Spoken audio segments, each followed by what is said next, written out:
Okay.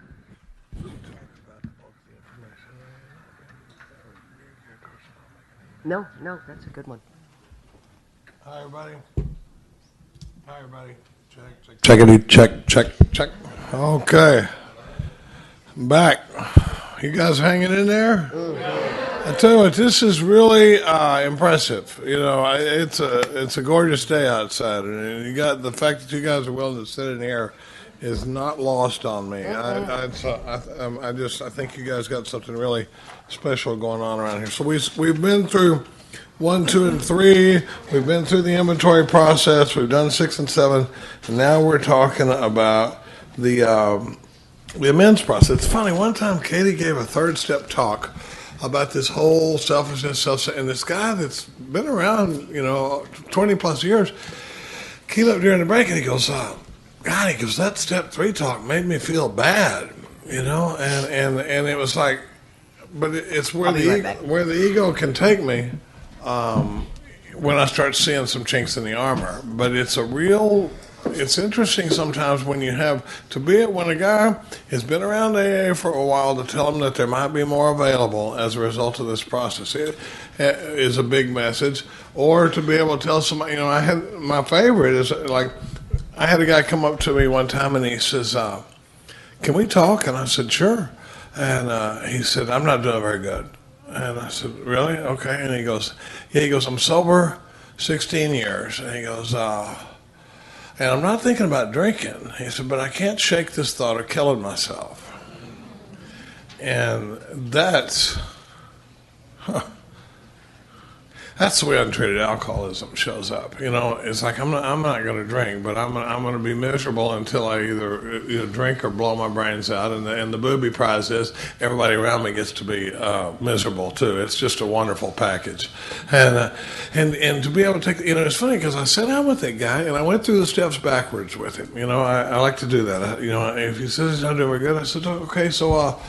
Are you sponsoring anybody? And he goes, no, I'm not sponsoring anybody. I go, how you doing with prayer and meditation? And he goes, I don't really do it. Sometimes he did about what I used to do, where, on a good day, I might as well have had the 24-hour day book on the back of the toilet. And I had a 24-hour day book. I might as well have picked it up and read it and at the end gone, okay, God, see you tomorrow. And I'm off because God's got nothing to do with the rest of the day. And I said, what about evening review? No. Any morning prayer? And intensive. Do you ever do any spot check inventory at the end of the day? No. I go, where you at with the amends process? He goes, well, I made a. Oh, it's time for Katie to take her pill. Isn't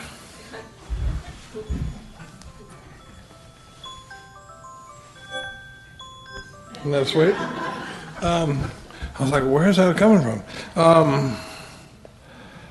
10th step, no, I don't do anything like that. Well, what about the amends process? He goes, well, I made amends to the people that were mainly around me, like my mom and my wife and stuff like that, but most of them, no.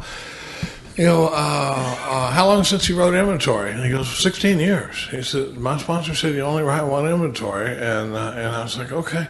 And, so then where you at with, what do pages 60 to 63 mean to you? Nothing, really, and so then we get to the end of that and I go, buddy, this is all really good news. Because if you were doing all that stuff and thinking about offing yourself, we'd have to get really creative. We might have to try that whole acceptance thing or something. But you just got untreated alcoholism, and we got an answer for that, and I watched this guy. To be able to tell somebody like that there is another level available of doing this work is a really powerful thing. I've said for years, I don't know which is more powerful, having a spiritual awakening as the result of this stuff or being able to show somebody else how to have a spiritual awakening as a result of this work. When somebody's like going, I'm not doing very good, and be able to go, do you have a big book? Let's sit down. And we go right through this stuff.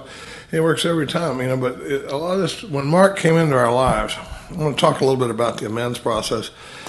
When Mark showed up, and then he said he was moving to Austin, which just blew my mind. And when he said he's moving to Austin, I said, are you going to sponsor anybody? He said, I'm going to take 3 guys locally. And I said, could I be one of them? It's getting late in the day. I'm going to get pretty emotional here. But God Almighty, Mark Houston, I cannot look back. When I look back and see the undeniable hand of God moving in my life, I don't know how not to get emotional about that. And I don't know if you're supposed to, but Mark, he comes back, and then he says, it was amazing. Towards the end of the best day I've ever been involved in is this Thursday night meeting we do at the house.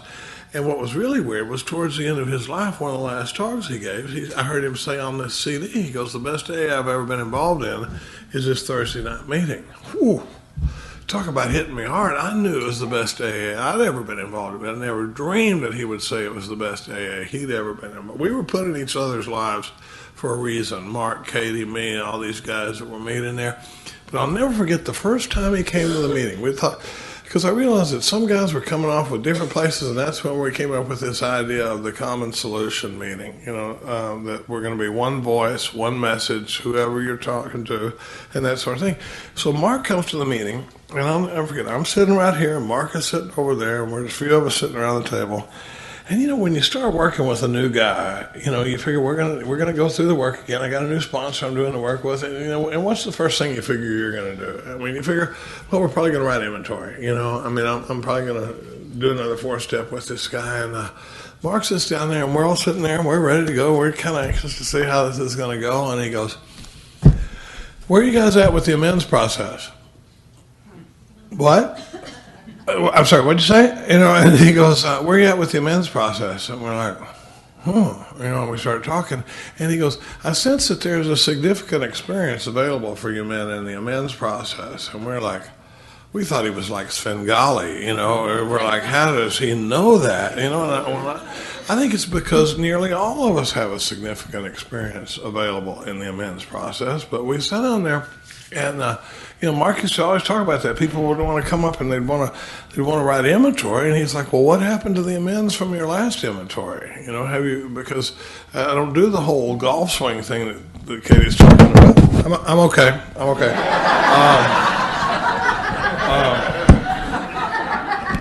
I just do, like I've sat there before, and Mark used to say you can take your ego through this step process and come out the other end untouched.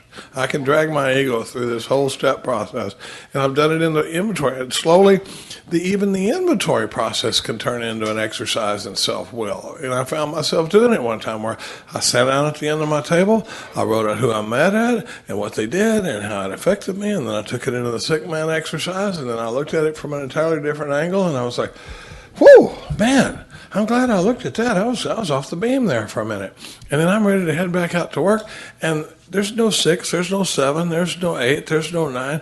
So it's like God had nothing to do with it. It had slowly turned into an exercise in self-will. And I hadn't even thought to involve God in it, But one of the things that we talk about a lot of times is that the bulk of the advice in the rooms of Alcoholics Anonymous is geared towards not having to make the amends. If you've got an amend that you don't want to make, all you got to do is go over to the clubhouse and talk to 2 or 3 people about it, and somebody will tell you don't have to do it. Somebody will say, "Oh, well, no, you don't need that's." Or my favorite is they go, "Well, it says when to do so would injure them or others, and you're part of others, So you're like, no, that's not true. In fact, it says the rule is we are hard on ourselves and easy on others. That right there tells me I'm not part of others." But I was chairing a meeting one time over at Northland, and I had a sponsee there with me, and we're sitting there, and I go, "It's different, Chris." And I said, "Hey, Chris," I said, "we're going to do a meeting. I'm doing the topic today. We're going to do a meeting on making direct amends to those people we have harmed." I said, "Just sit right here. I want you to watch people avoid the topic, change the topic, or try to tell you why they don't have to do it." And so we had this discussion meeting, and at the end of the meeting, I go, "What do you think?" He goes, I wouldn't have believed it if you hadn't have told me it was going to happen. Because at one point, like 2/3 of the way through the meeting, I'm like, hold on, before we go any further, does anybody have any experience with making direct amends to somebody they've harmed they want to share? Because the whole meeting was about, like one of my favorite guys, this guy I used to butt heads with all the time, and I loved him, but first rattle out of the box, he goes, I am not going out and making amends to every greasy spoon that I've ran out of without paying. And in my mind, I'm sitting there thinking, this Nimrod is not going to torpedo my topic. First rattle out of the box. He goes, because he shared this at the meeting. He goes, these amends are like a plant that you don't water. If I don't pay any attention, he goes, now I'll make amends if it bothers me, but if it's like that, and I'm sitting there thinking, I said, that self-centered approach to the amends process, is the idea that whether or not it bothers me is going to be the motivating factor, or whether or not I make it. Does that sound a little bit self-centered? And so anyway, we sat there, and when we talk about making these direct amends, when Mark came into the house, and we all sat down and we started talking about who is snapping that gum. Is that you, young lady? Oh my God. Katie already told you, I'm sitting here, I've been sitting here for about 20 minutes going, don't say anything, don't say anything, don't say anything. Sorry.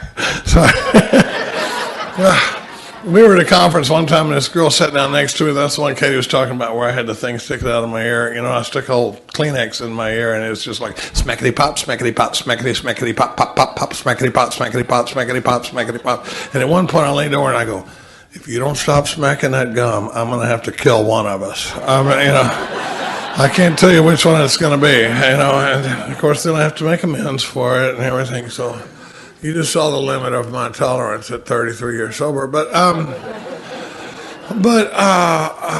So when we sit down and when we came into, and he started talking about making direct amends to those people, we're all about direct amends when we're about making direct amends to all people we have harmed. There's two words in the 8th step that make it very, very difficult, and it's the word all and the word all.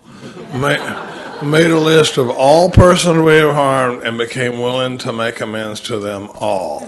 Because there's a lot of reasons to make amends to some of the people on my list, but there's really only one reason to make amends to all the people on my list, and that's because I think it has something to do with whether I stay sober or not. Do I really think that making these amends has anything to do with how I'm going to do long term in this deal? Because my disease will tell me I'm getting away with something that by not making them.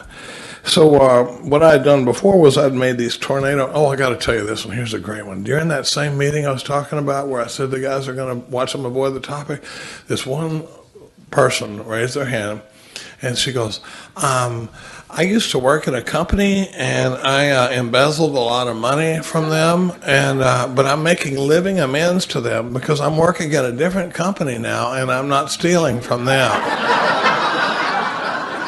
And I'm sitting there going, oh my God, that's got to be really comforting to the other company. Imagine if I come to Dave and I go, hey Dave, listen man, I stole your golf clubs and your lawnmower, but I just want you to know I'm not doing that anymore. So we're all square, right? It's like this lady doesn't care, if I'm not stealing TVs anymore. She wants her stinking TV back, But that's how convoluted it can get. And so when Mark sat down, we work a lot with cards, and we take these little 3x5 cards, and we put on the card, we put the person or whoever it is that I'm going to make amends to and their contact information.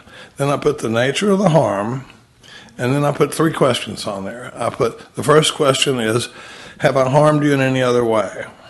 Because, like I said earlier, part of the thing about living a life based completely on selfishness and self-centeredness is I have very little awareness of my effect on other people.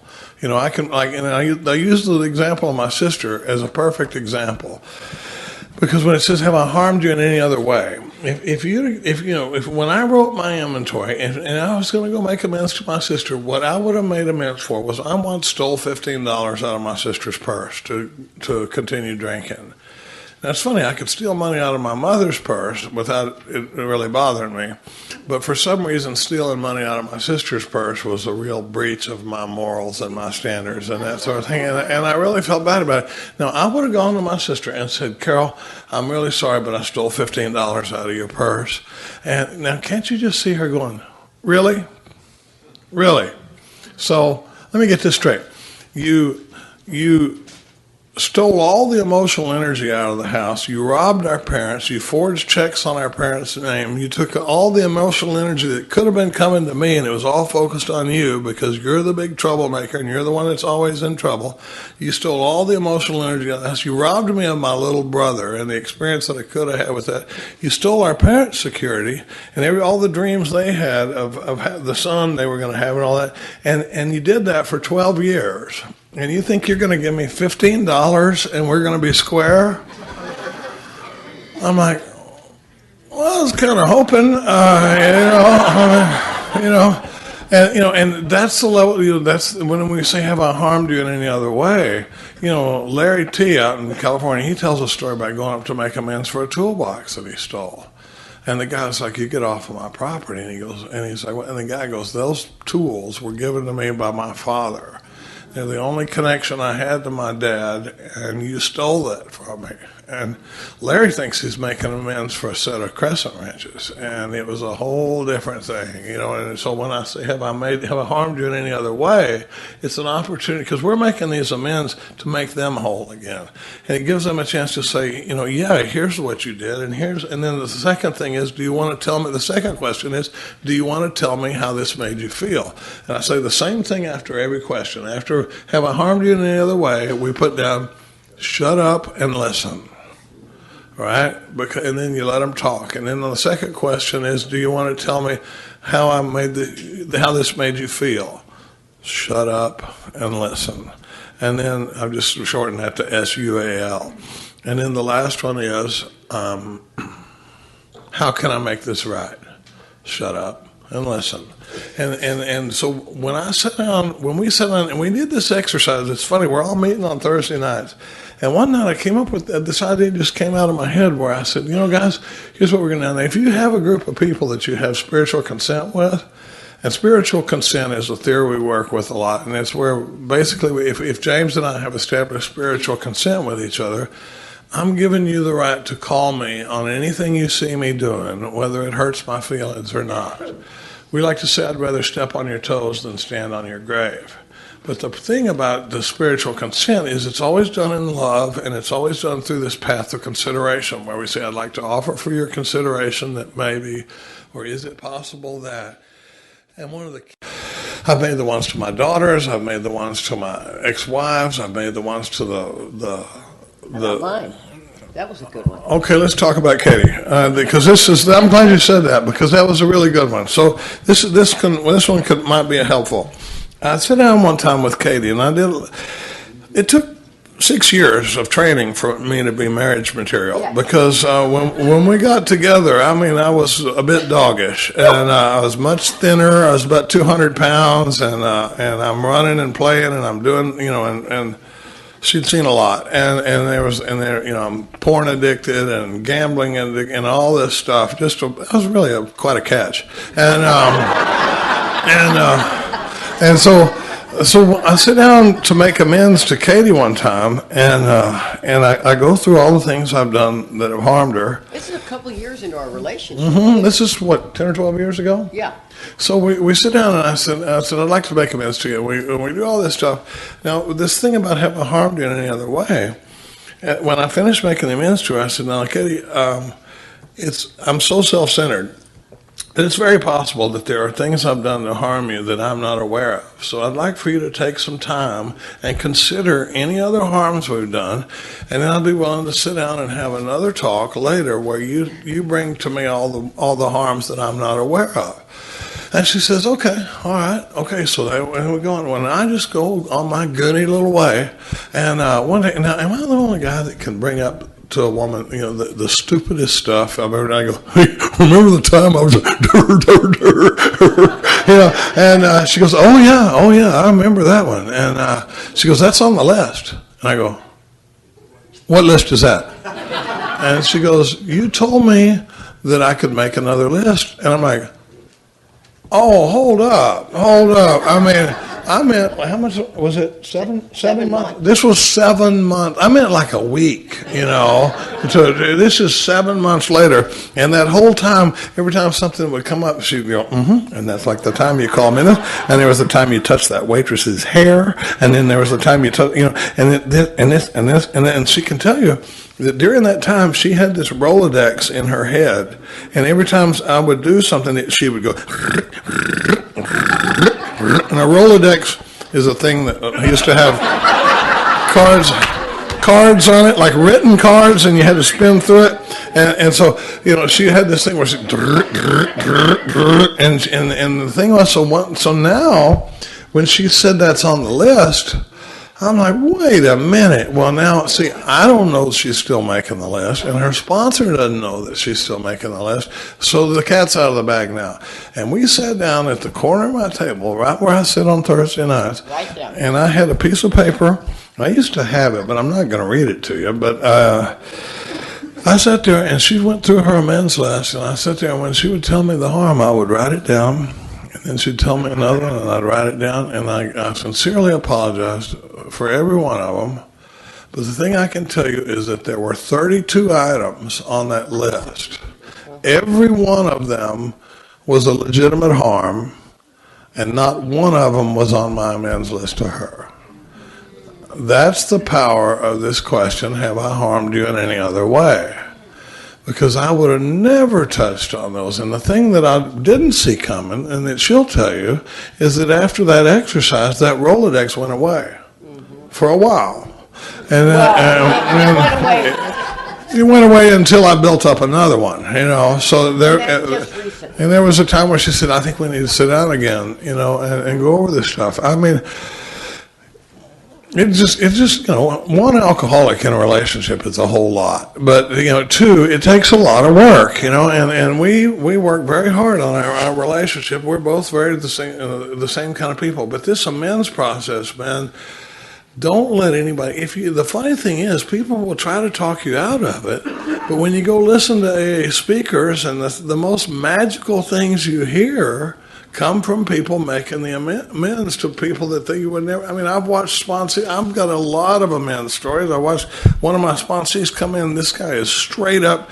When this guy came walking over towards me at the treatment center, I'll never forget it. I look up and this guy's got ink on every inch of skin you can see.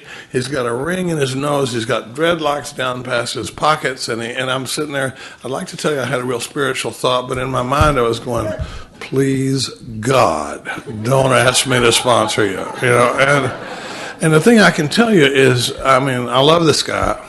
And I watched this guy grow through these steps and go from being a hopeless dope fiend alcoholic to when he got to the amends process, he went up to Mount Olive, New Jersey to make amends. He'd had an arrest warrant for 19 years. Hadn't had a driver's license in 19 years behind this warrant.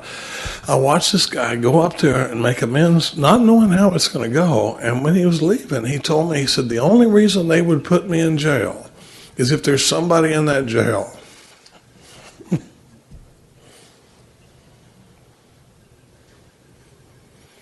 Is that there's somebody in that jail that I'm the only one that can carry the message to them. I almost missed it.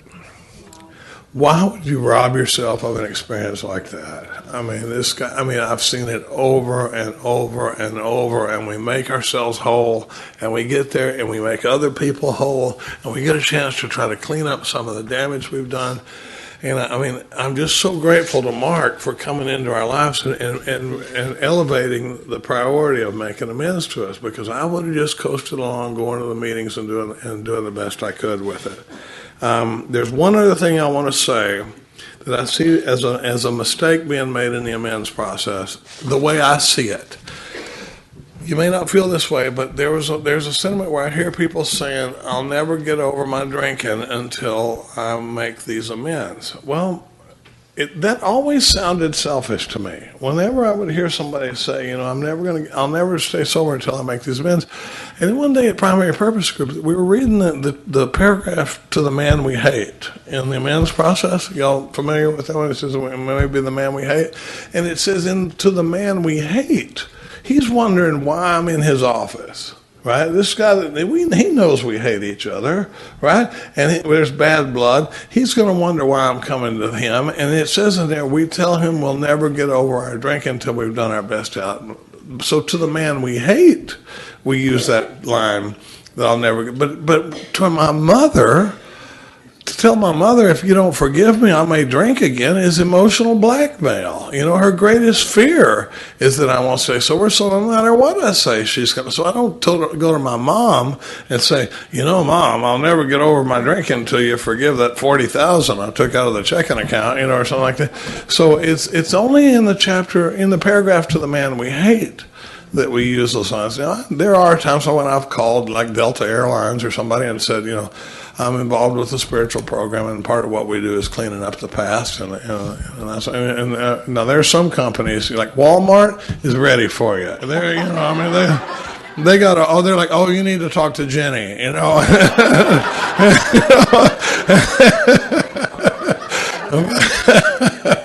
They're not surprised by the call at all, but I don't know. I've experienced freedom that I didn't see it coming in the amends process, and I think I'm going to hand it back to Katie. Thanks, everybody.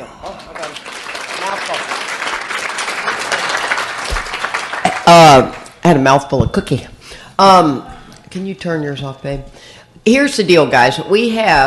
We're going to be done straight up at 6. And one of the things that I think would be a good plan is that if we take one more 15-minute break, and then we're going to go for an hour and 45. I mean, we're going to be sitting there for a while.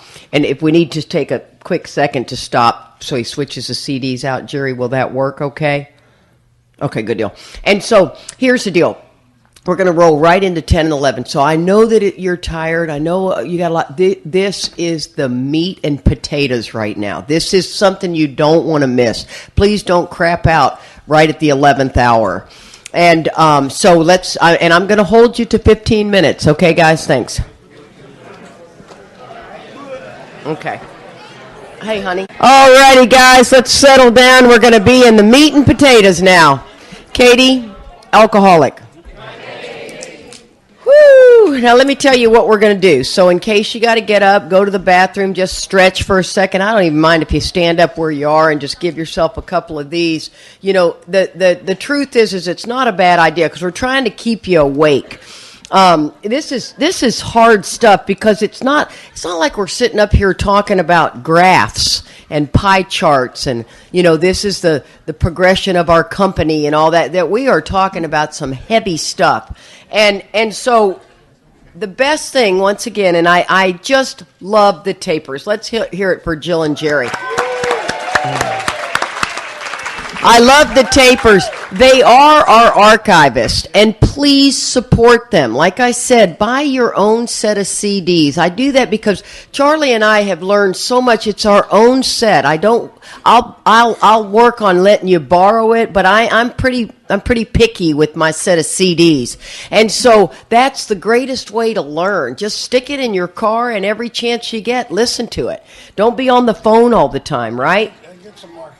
And definitely get some Mark Houston. Okay, Mark was the one who literally changed my life on 10 and 11, especially the 10th step. The most underutilized step in Alcoholics Anonymous, I believe that today. I believe that it's so misunderstood because people only read it off the wall. Right? Continue to take personal inventory, and when we were wrong, promptly admit it. Boom. If I'm not wrong, forget it. Don't need to do it. And what the whole purpose of the 10th step is, which is the spiritual exercise, is to observe. Constant observation of Katie. I can't even begin to tell you guys, when that becomes a discipline, it is a default setting. Nothing will work in your life until it becomes a discipline. And we are the most undisciplined people, as the book says. We are undisciplined. We don't do evening review. We don't do morning prayer and meditation. We darn sure don't go through life observing ourselves. And if we do, 3 days on, 4 days off, you know what I mean? And when I went to talk to Mark, I'll never forget this. Charlie had said, you know what, honey, do me a favor and pull out the spiritual laws. I forgot to get out. That's my world. Mark had said, I had a real problem, a big problem, and it was probably about 14 years ago. And I went, and maybe it was 13 years ago, and I had a real big problem in business, and I was scared to death that they were going to shut my business down, blah, blah, blah. And Charlie goes, Katie, you know what? You ought to go talk to Mark about it. And I thought, no, you know, I had this whole thing. I don't have to talk to the boys. I can talk to Marty, blah, blah, blah. And so I ended up going, oh, okay, fine. So I go out, I call Mark, and I said, Mark, can I come talk to you about something? Now, he's about 35 minutes away. I get in my car to drive out there. Now, I was raised in Alcoholics Anonymous that if you ask somebody for their time, you respect their time every minute they have. I don't take advantage of this. I'm not going to be shucking and jiving. I'm going to get right down to business because I know he's taken time out of his life for me. I go out to his treatment center that he had. And I pull up. Mark came out. Mark was a little bit like the Marlboro Man, right? Oh, you're the best. And so he comes out, and he and I, we could have some really deep conversations, but they were short-lived. Like in 20 minutes, we could cover some ground. And when he first met me, I was in untreated alcoholism, and he thought I was crazy. And let me tell you something, boys. We girls are not all crazy just because we're women, okay? There is crazy amongst us, but I am not it. And I knew that Mark got that I was just an untreated alcoholism, and when I came out of it, my depth was pretty amazing, and so we could go really pretty deep on some conversations. And so I go out there to ask him a question, and I'm telling him about the business and telling him what's going on, and the next thing you know, he gives me this information. I had a problem with this woman that was my manager. I guess you'd call her a manager. I had a franchise. They make sure that you're running, playing by the rules. And I never play by the rules. Anybody with me on that one? Oh, yeah, rules were meant to be broke, let me tell you. And, they might be suggestions, but I'm not doing them. And so one of the things that I can tell you is that, so I tell Mark about this deal and what's going on, and what I realize that I am in so much trouble at work, and I tell Mark that this woman's really upset with me, and she's going to take my business if I'm not careful, and she's going to shut me down, and da-da-da. And Mark takes a hit off a cigarette for I think the one person that knew Mark, Dave, you probably saw him smoke. He could put a coal on a cigarette like that. I mean, he could lean back and take a draw, and you just watch the coal. It was fascinating. And he was a big guy anyway, and he takes that hit, and he goes, Katie, this woman used to be your friend. I said, yeah, we were, and now we're not. And he said, do me a favor. He goes, what I want you to do is I want you to do a prayer that you and her have an amazing relationship. And for 3 minutes every morning and 3 minutes every night, I want you to pray about this amazing relationship that we have. Not pray for her, but this amazing relationship that we have. And he finished it off, and he had come out of this business meeting. It wasn't an AA meeting, business meeting. I knew he was giving me his precious time. And I'm raised in AA that I say yes, and by golly, I'm going to do it. I hope you're raised in that kind of AA. My word is my word. I'm going to do it. And then that was it. And he goes in. And I'm a mutterer when I drive, I get behind the wheel of my car, I'm like, that is the biggest bunch of shit I've ever. Whatever. Really? 3 minutes, and doesn't he realize I got big problems, man? 3 minutes in the morning, 3 minutes at night, but it's Mark Houston, and I love him, and he's going to ask me if I'm doing it, and I'm going to do it. And by day 2, something shifted. And 3 minutes is a long time. You run out of stuff to even say in 3 minutes. Try to pray for somebody for 3 minutes. Hit a timer. You're like, la, la, la, la, la, la, la, la, la. And I am doing it, and I'm getting creative, and I'm doing all this stuff. And by day 2, something shifted in me. And the next thing I knew, I started adding my kids in there. And now what I call affirmative prayer or positive prayer has become almost 20 minutes of my morning time. Sometimes it's 10, most of the time it's 20. And I get off into this tangent of all these people in my life. If I've talked to you and I'll say a prayer, I'm going to be doing some serious prayer. And it's all affirmative prayer. It's affirming spectacular things. And one of the things about the 10th step, if we're looking at the 10th step, right, go ahead and open to page 84. Midway down, right after the 9th step promises. Always like to say, guys, there's no fighting in the lifeboat. No fighting in Alcoholics Anonymous. You know what? If you like what we said, great. And if you don't, great. It really, no fighting. We've got no opinion. If somebody loves the big book, great. If somebody doesn't, great. We got to keep from fighting against anything in AA. We're doing it right, you're doing it wrong. Nope, we don't do that. We have ceased fighting. It says we suggest we continue to take personal inventory and continue to set right any new mistakes as we go along. We vigorously commence this way of living as we clean up the past. So remember, the person that comes over and I've taken you, you're doing the 5th step, by the next day you're making the amends, we're getting you in 10 and 11 right away. Matter of fact, you're having the spiritual awakening. Let's get you sponsoring. I say sponsor it at 2 months. You know, go out and go talk to drunks. Go to those newcomer meetings. Get a group of girls. Get your little powwow. Get your deal going. This is ridiculous that you got to wait a year to sponsor. I don't get it. That's the meat and potatoes. Do it. If the group conscience of a group you go to has elected that is one of their policies, well, then respect it. Don't fly in the face of it. If they say you got to have a year to sponsor anybody interested, raise your hand. You don't get to raise your hand if you don't have a year. You have to respect the group conscience. But that doesn't mean if when you're at the coffee pot somebody's new, you don't get to do it there. Okay? I mean, you're just respecting the group conscience. So it says the spiritual life is not a theory. We have to live it. How many of you guys have lived in AA as a theory? Raise your hand. Everyone in the room needs to raise your hand. Because we all have. We have spouted stuff we're not doing. Right? I mean, this is what we do. It's the nature of it. We have entered the world of the Spirit. That's a fair question to ask. I ask yourself, have I entered the world of the Spirit? The answer can be no. As a matter of fact, if the answer is no, watch what happens. You know, this still quiet voice, I'm telling you, it's your default setting. If it's not your default setting, then maybe this has not happened. Doesn't mean you're not connected to the power. Don't misunderstand what I'm saying. But I'm talking about connected to the power. Boom, plugged in. Requires a discipline. And that's what Mark said to me. He said, Katie, he goes, you're a fitness professional. It talks about fit spiritual condition. You know what it takes to be an athlete. You've been an athlete all your life. I mean, I'm turning 60, guys. I feel pretty solid for a 60-year-old as far as physically goes. And one of the things I can tell you is most people think it's diet and exercise. Well, that's just 2 things. It's a shit ton of stuff. It is diet, exercise, plenty of water, a whole lot of vitamins, a lot of sleep. You got to be rigid on your sleep. This is 8 hours of sleep, period, a night. Boom. I'm not messing around. I go to bed at a certain time. I wake up at a certain time. I have everything set up. If I have to exercise when I'm not really planning this in my whole schedule, I lay out my stuff the night before. This is the way an athlete is disciplined. Mark goes, you know discipline.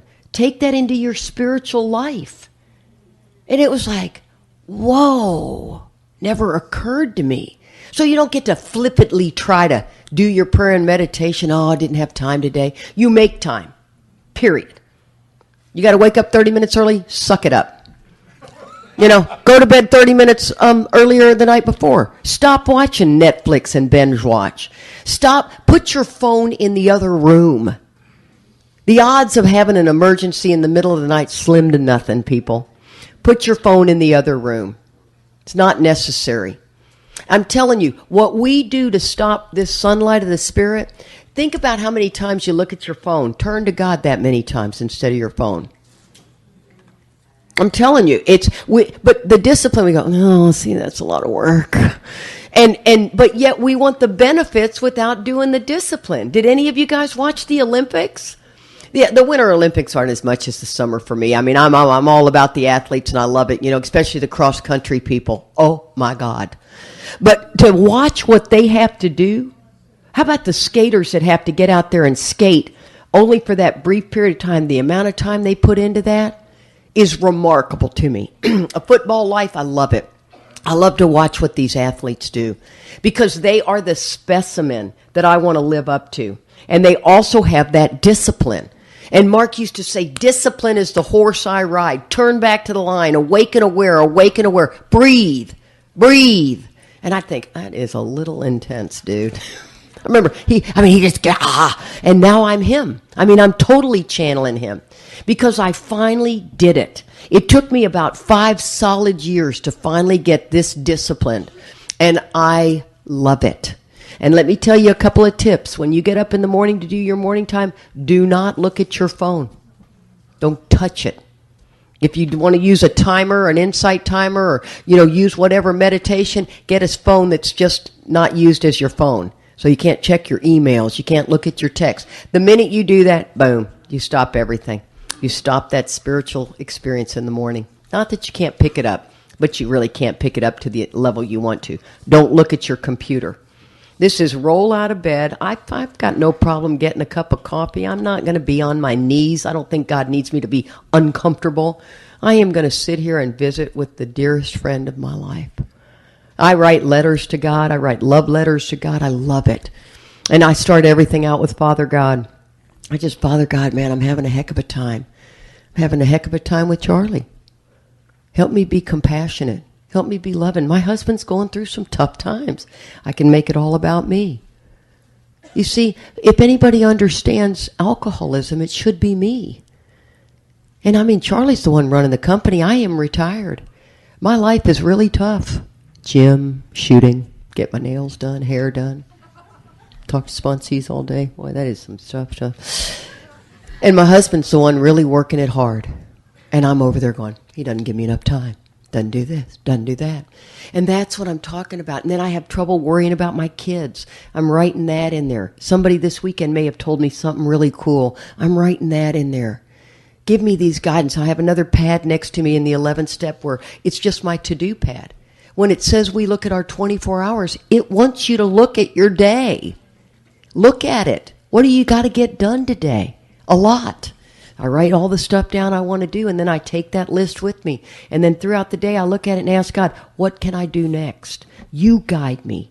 See, I'm always putting too much in my day, so I'm always in a hurry. So any red light that's screwing with me, or how about, God forbid, an accident? Great.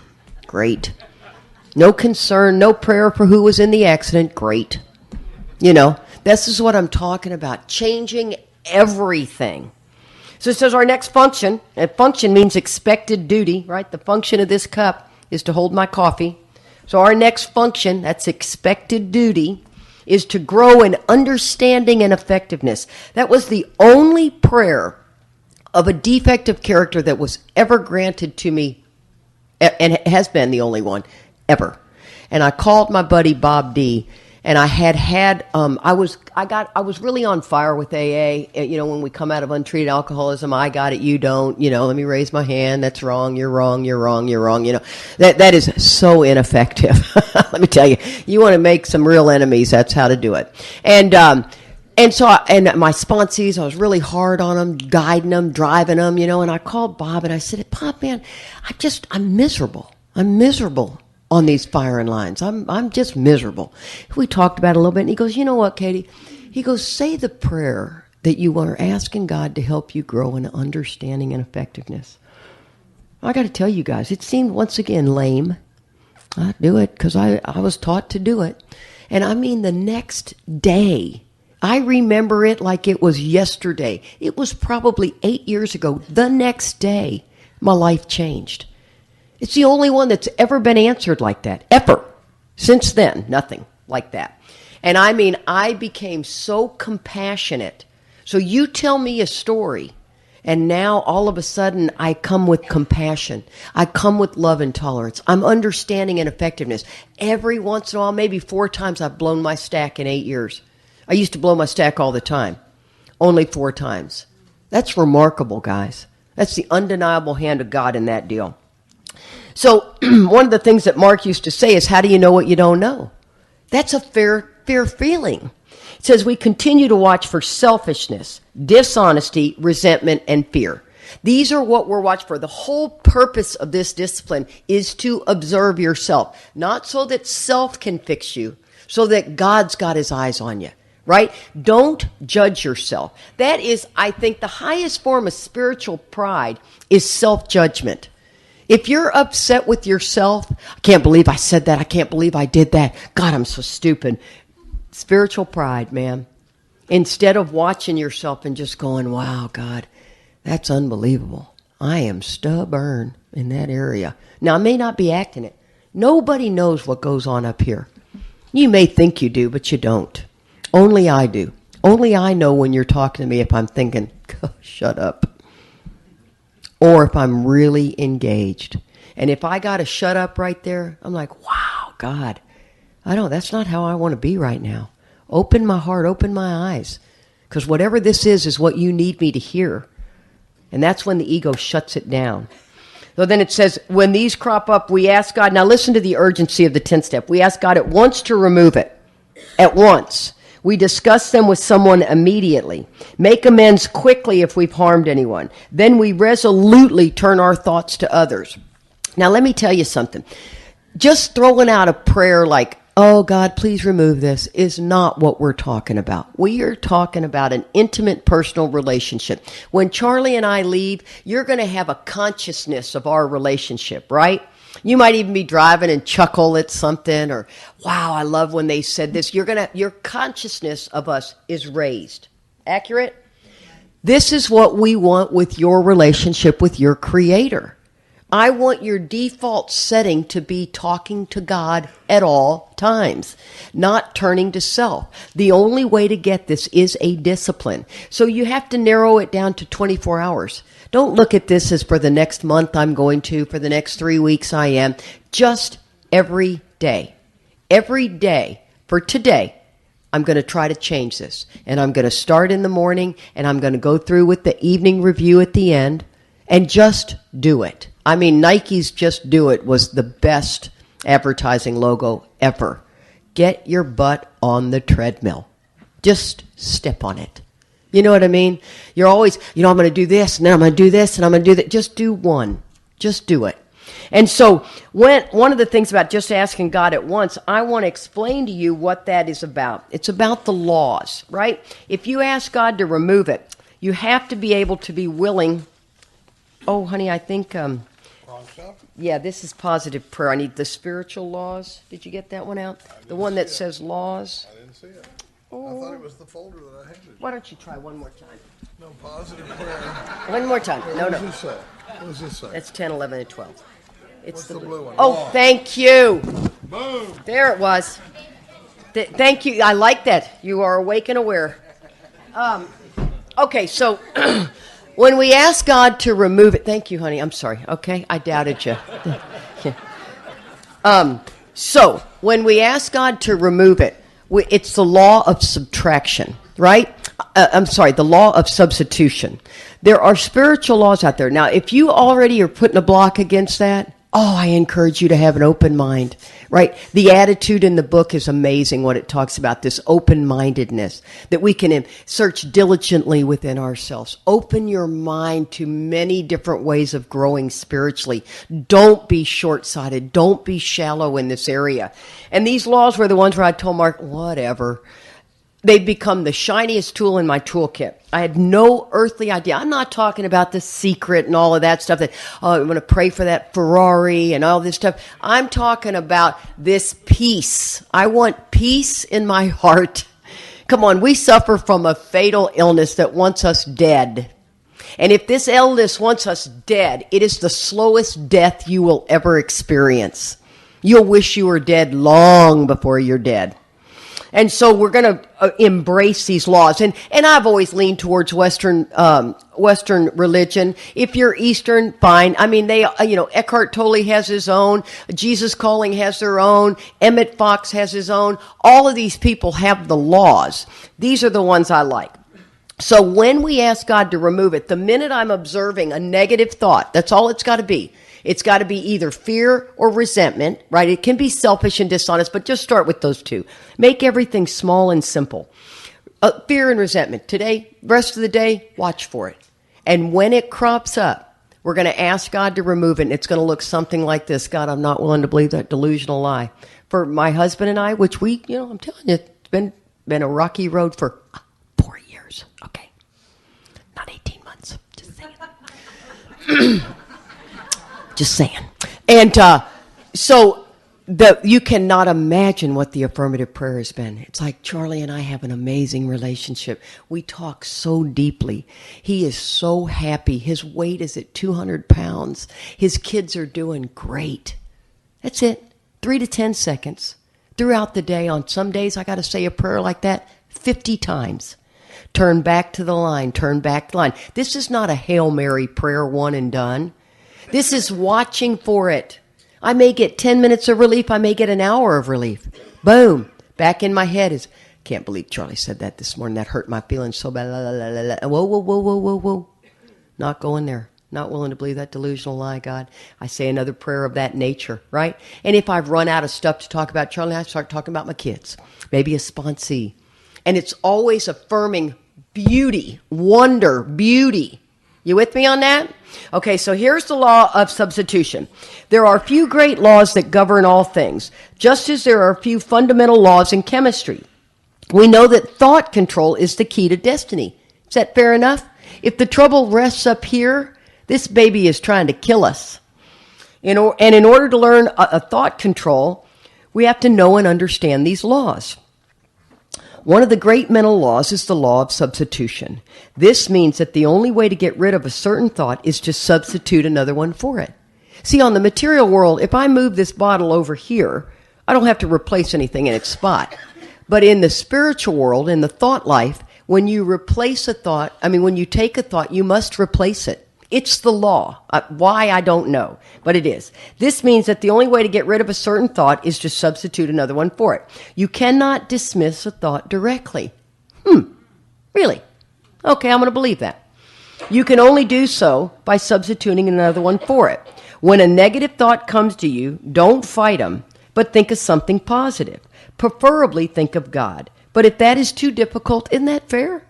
If that's too difficult, I get it. For the moment, turn your attention to something quite different. I'm telling you guys, and I'm going to read you some letters that are going to just blow you away from people that have done this. Charlie and I get the benefit of doing these workshops all the time. We cover this ground, and people take it, and it's unbelievable what this stuff does. Now, I'm also going to read the law of subconscious activity. This one will make your butt pucker. Okay, so get ready. Because this one is a doozy. Now, this is the mind. Let's not forget, we are an extreme example of self-will run riot. You with me on that one? Big time. This baby is nonstop. The human mind anyway runs crazy, but ours just goes so ugly. Just dark. Dark, dark. The four horsemen, what Bill's talking about in the book all the time, it's some tough spiritual stuff. So listen to this one. As soon as the subconscious mind accepts any idea, right, driven by the fear, boom, I saw something. That, remember? Subconscious mind goes, what was that about? And it goes, playing through the whole thing up there, trying to figure it out. It immediately begins to try to put it in effect. It uses all the resources, and these are far greater than we commonly supposed. It uses every bit of knowledge that you've ever collected. Kind of take your breath away, doesn't it? Most of which you have totally forgotten to bring about its purpose. It mobilizes the many mental powers that you possess, most of which you've never consciously used. It draws on the unlimited energy of the racing mind. It lines up all the laws of nature as they operate both inside and outside of you to get its way. Okay, having a little trouble breathing? And then it says sometimes it succeeds in its purpose immediately. Sometimes it takes a little time. Sometimes it takes a long time. But if this is not utterly impossible, the subconscious will bring it about once it accepts the idea. Think about it. Think about if you the one thing you didn't want to do was become your father, and you're him. Right? I mean, I could name 10 things that would make you go, oh my God, oh my God. It says this law is true both for good and bad. Here's the hope. The law, when used negatively, brings sickness, trouble, and failure. And when used positively, brings healing, freedom, and success. You give the order, the subconscious does the work. Do you see the purpose of why that 10-step is so underutilized?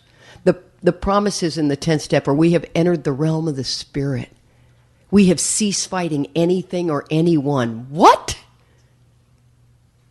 That's what I'm talking about. There's so much depth in these steps, and I just went, whatever. You know, I only did the 10-step when I hurt somebody. And then you talk to somebody immediately. Immediately. And people go, well, I'd be calling you every day. Try once. Just do it. Just do it. And here's the tricky thing about what the importance of the 10th step is. You see, when I'm upset, I like my sponsees to call me and leave it on my machine and do nothing until you hear from me. No self-seeking at all. No talking to anybody at the water fountain. No nothing. You're pissed off at your boss. Go to prayer until you hear back from me. Now, if it's really urgent and you're losing it, you can text me 911. And your phone call will go to the top of my list. You'll be the next one I listen to, right? Because any given day, I mean, Polly knows this, and that, you know, we could have 25 messages in my box. But if you're in trouble, hit me with the 911, and it damn sure better be a 911. Okay? If you're mad at your boyfriend, that is not a 911. Okay? I'm talking, you know, you can't get through the next hour without having talked to somebody. So now I want you to hear this. This is an amend that Marty and I, God, I love my sponsor, and she was in untreated alcoholism and I was in untreated alcoholism. The power of God is so big. Don't underestimate the power of God. He wants the best for you. He wants the castle. We're sitting there living in the bungalow, and we're quite satisfied with the bungalow, and we won't even attempt the castle. And let me tell you something. Marty and I were both in untreated alcoholism, but she knew that I was in deep trouble, when Joe had died and Charlie was just a dog, right? And I am just sitting there going, what have I done? I've kissed my best friend. He's a dog. I've lost the love of my life. My son's taken a hard right. I've sent him to military school. I'm losing it, guys. I mean, I'm totally losing it. I could cry right now. The pain of the bedevilments was so dark. So dark. And I'm not a dark person. I'm incredibly positive. I mean, I'm the most optimistic individual you will ever meet. On my deathbed, on my dying day, we're having a party. If it's tomorrow, my life has been wonderful. But those were the darkest days of my life, and I know there's plenty of people in this room that have suffered in the bedevilments. And it's scary because it looks like anything other than alcoholism. And so Marty she gets in the lifeboat. I get in the lifeboat. We're just rowing away. She doesn't know what she's doing, but she's smart as a whip. Her dad was a rocket scientist, and she can read a book, and she can take me through the directions. And she's 20 plus years sober. Maybe at the time she's 18. No, Mo, she must have been 15. I was 20. And she takes me through this book line by line. I mean, takes me through step by step. We're going to do step 1. We're going to do step 2. We're going to do step 3. And we get through this book, and on the outside of it, we come with the most amazing spiritual awakening. We are awake and aware in life like nobody's business, aren't we, Polly? And Polly knows my sponsor. She is, and Rena, she is amazing. And that's what I'm saying. Untreated alcoholism, don't underestimate the power of somebody being able to help you. And so I call Marty, and Marty knows everything that I've been through. She was a dear friend of mine in AA anyway. We had to end that friendship to some level. We couldn't be really, really close friends because we couldn't have that perspective. And we agreed that I needed a sponsor more than I needed a friend. So we kind of pulled away from each other. That was really good. That was fine. You know, we're much better now. But so Joe was a very sick man, and very sick man. God darn him. And so when it was one of those things where he'd had 2 back surgeries, and he had the brain surgery. 90 days after the brain surgery, he did interferon, which was so stupid. He had Hep C. It was back when the interferon came in. I mean, it was just terrible.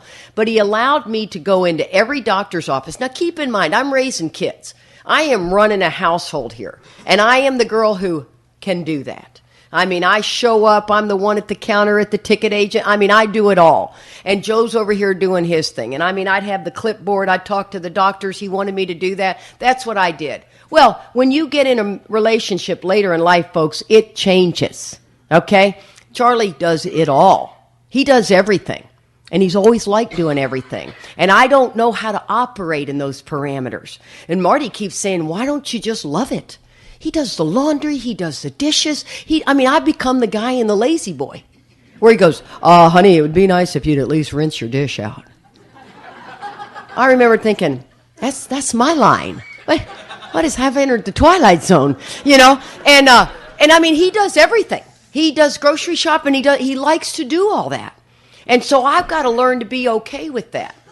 I know it seems weird, but it was not easy for me to surrender that. Well, now, when he has a health issue, he doesn't want me to run the show with the doctor. I don't know how to do that. So we go in there, and I think that he wants my input. No, he doesn't want any of my input. And so the next thing I know, he gets a throat cancer scare. Now, he doesn't have throat cancer. Don't get me wrong. He's one dysplasia away from throat cancer.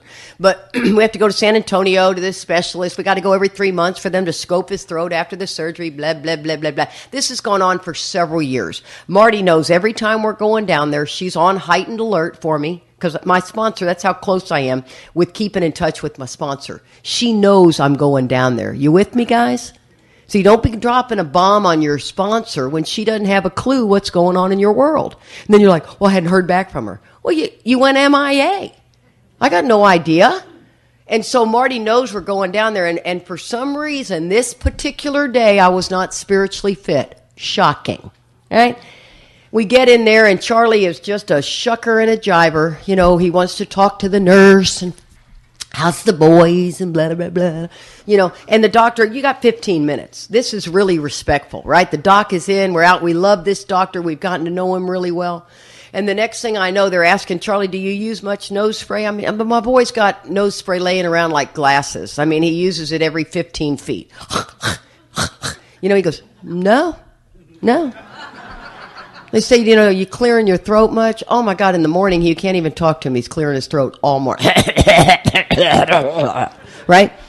And he goes, no. And I'm sitting there, and I'm like, oh, my God, I can't believe this. And right then, she walks out. The doc hasn't come in yet. And he is sitting there, and I looked at him, and I go, just snapped. I went, you are a big, fat liar. Lovely. And I swear he was like the Incredible Hulk. He goes, and he comes out of that chair, you know, and I mean, he shoots out of the chair. He's a big guy.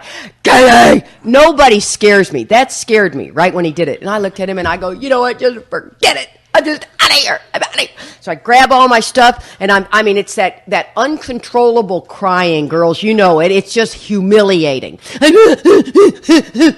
You know, and so I get ready to walk out, and Dr. Simpson's walking in, and he's like, whoa, Katie, you okay? I'm like, no. I keep walking out because, you know, the Parkers have rolled in. So I go out into the foyer area, and I mean, I can't you know, that one. And I'm like, oh, my God, I'm trying to read a magazine. And I thought, forget it, I got to text Marty because she's got a high-powered job in criminal court. And for whatever reason, they can't seem to stop court when I call. I've already asked her to ask her judge, and her judge says no. So I've got to text her. I'm not a fan of texting, emotional stuff. But this is a big problem. So... yeah, texting is for facts, not feelings. So don't be texting me 19 pages. I'm not interested. With Marty, I had to do it. So this is the text. And I mean, I'm barely getting it out because I can't stop crying. It says, Marty, I need a new toolkit for a sick husband. We're at the doctor, and I just left the room. I can't stop crying. I must sit there and be submissive. I can't do that. He does not give them enough information. You see the old idea? I'm going to be submissive. If you make me think I'm going to be submissive, I'll kill both of us. I mean, I'm not. When I say that, that's funny. I mean it. I really will. I'm taking us both out.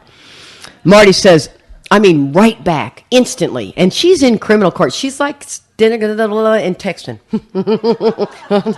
She goes, oh, honey, I'm so sorry. It must be so painful, because she likes to kind of give you this. And then she goes, wham! I swear, it's like those baby seals. She says, oh, honey, I'm so sorry. It must be so painful. I'm sure he's scared, maybe even terrified. None of this is about you. How can you be helpful? Are you in the doctor's office treating him like he knows nothing? That you are the doctor police? How are you? Oh, yeah, it gets better. How are you coming off when you're giving information to the doctors? Are you smugly superior? What blew me away, no tears. I mean, it was like somebody just turned the faucet off. See, you can't argue with the truth. I quit crying immediately, from hysterical crying. And I said, yes. Well, yes, I am. She says, stepping on his toes, are you? Oh, yeah, she's still not done. She said, wah-pow, wah-pow, wah-pow. Stepping on his toes, are you? Well, if not, you who? Cloaked in a good motive. You have all the tools, hun. Just use them. I know hospitals and doctors are some traumatic stuff for you, and you go on super high alert. This is a new day. And I texted her back and said, thanks. And I'm not kidding you guys. The urgency of a 10-step is crucial. When I did that, Charlie came out. Now, his appointment wasn't over. This all happened in a matter of 4, 5, 6 minutes. Charlie comes out, and he looks at me, and he goes, Katie, and had I not done this, it would have been this, right? And instead, I looked at him, and I said, I am so sorry. And I go back in there with him. See, that's the magic of a 10-step. And the Dr. Simpson, when I walked in, he's like, oh, boy. Now they're both in the same room together. But this is what I love, guys. I cannot begin to tell you the power. The other thing that we love to do is called do-overs. Oh, my God. Charlie and I do do-overs all the time.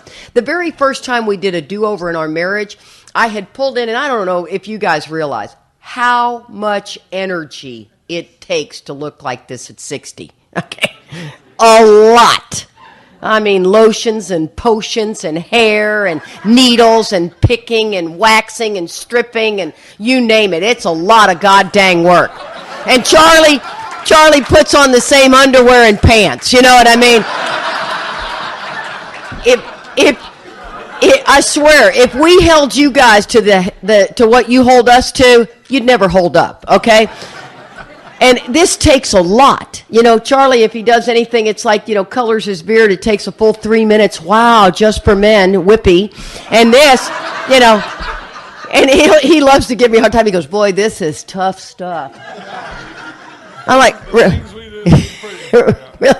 and I always try to rib him. I always try to get him to keep it on a little longer. So we got like, Manuel. Got this beaver pelt on his face. We have so much fun. Okay, so so I pull up after I've had my hair done. This is a 3-hour event, right? 3 hours every 4, 5, 6 weeks, depending upon what's happening when.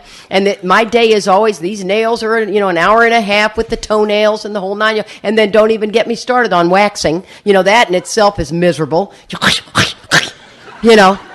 So I get out of the car and I come in the house and Charlie doesn't even notice my hair. And I'm thinking, wow, I worked my butt off for this, man. And so I told him, he goes, is something wrong? Because that's his standard line. And I said, well, Charlie, I said, I went and got my hair done. And I said, and I'd like for you to acknowledge it. Like when I walk in, just go, wow, honey, you look great. Just that, I'm not saying you got to just sit there and bow down or anything. No. You need to be out in the street with binoculars going. Yeah, that'd be fine too. Oh my God. Okay, fine. And so, he looked at me and he goes, you know what? Can I have a do-over? And I said, sure. And so I go out to the car because I've got to go outside the house. And I come back in and I swear he goes, oh my God. Did you? Let me see the back. Let me see the back. Yeah. Well, now it's become such a cool deal. that he'll call me. He knows, and he takes me out to dinner usually when I get my hair done. We have an evening out. It's date night. And then he even has his sponsees call me from time to time and go, hey, did you get your hair done today? It's really great. I love it. He does some of those things, and I love do-overs. I think they're so important to have do-overs. We also have a code word, and a code word is, say we're getting ready to go into an environment. It could be family environment, whatever. And we have a code word that when the other person, we see something going on. Either I'm asking too many questions that's making him feel like he's screwing up. That's what we women have a tendency to do. We don't mean it that way, but hey, if that's what it sounds to you. So we have a code word, and we've been using FETASK, but we used popcorn for a while, and every once in a while you just kind of go, whoa, popcorn. We went to an event with his sister and his whole family, and we used the word Chili's because we talked about it at Chili's. We made a pact with my daughter who was going with us too. We were like, we are going into a highly charged environment. We were sitting at Chili's at the airport. We were going into a highly charged environment here with my family. My mother, who is 95 years old, still hadn't made her first mistake yet, and it's not. She's not against the idea of apologizing. It's just never come up for her. And she says tacky stuff to my daughter. She says and I mean, I'm crazy about her, but I mean, she just sometimes says some stuff where you just go, wow. And then there's my sister, and there's a story stealing, and there's, and so we said, we need to come up with a code word. And so we were sitting in Chili's, so we said Chili's, so whenever something would happen that weekend, or when you'd feel it ramping up, or we'd go Chili's, and you go, wait a minute, because it gets around the ego. Should I talk about the thing? No, exercise? Not yet. You can write it down. You remind me to talk about it? Write it down. All right. Okay, so I'm going to keep rolling here because this is really important stuff. Now, let me tell you, code words are great because it gets around the ego. Say if you and your husband have an issue with something, then you get to use the code word. And the code word makes me go, oh, wow. And when my family, when my kids were growing up, I was raised in a family where there was just a lot of shaming comments. That's just normal. I mean, it was what it was. I don't think anybody was meaning to be harmful. It just was what it was. And so one of the things that we would do is when I would use the shaming comments to my kids, they would say, bingo, Mom, bingo. I'm like, oh, okay. It's worth considering. Right? Because I don't even know I'm doing it. And if you say to me, see, you're doing it again, well, my ego just, so just some things to offer. Because if we're watching for these things, sometimes I need to do it. The other thing that happens, my family, my mom and dad are gone. My brother and sister and I have a really cool relationship, but it's not a lot of getting together. So we're not around. Charlie's family does a lot of gathering, a lot of stuff. And Charlie likes to lose it in the 11th hour. And I'm telling you, it's the 11th hour. We're almost packing the car up. And you can see it's getting ready to all fall apart. And I'll just look at him and go, honey, it's the 11th hour. Let's not do this. And he's like, thank you. I needed that tip. And it's something that we've observed. So he needs a little help there, right? Oh, yeah. I mean, he's got some. It can get ugly. And we're supposed to be the spiritually fit ones. Oh, yeah, that should make you chuckle. We're working this spiritual program, and we're the ones in the house screaming the F you to people or slamming the doors and walking out, right? Oh, yeah, that's spiritual fitness right there. So it says love and tolerance of others is our code. That's a body of laws. Once again, we're talking about laws. I can't be love and tolerant on Katie Power. I can't do it without God's power. I'm telling you guys, I can act it. But if I don't have God's power, it's not going to sustain. This discipline, I can't even begin to tell you how important it is, and you only do it for one day. One day at a time. One day at a time. You take that one day at a time outside of that I'm sober for one day at a time. This is about the duty I have for today. And we've ceased fighting anything or anyone, even alcohol. That's money, weather, traffic. Traffic. Can you be nice in traffic? Would that be too much to ask? Traffic should be your barometer of how your spiritual well-being is. It really should. I know we laugh. I mean that sincerely. Try to be nice in traffic. My friend Pat Yo said, Try to drive in the right-hand lane to work. That's a tough lane to sit in. We call that the lemming lane. That's like, oh, they're way too slow for me. Try to be nice in traffic. Try to smile at people. Try not to give them the stink eye. Just try it. Just see it. Observe yourself one day. And if it's not objectionable to you, fine. But you at least observed yourself. We feel as though we've been placed in this position of neutrality. Listen to this. Safe and protected. This position of neutrality. Now, what I didn't know, I thought that meant feel good, safe and protected. No.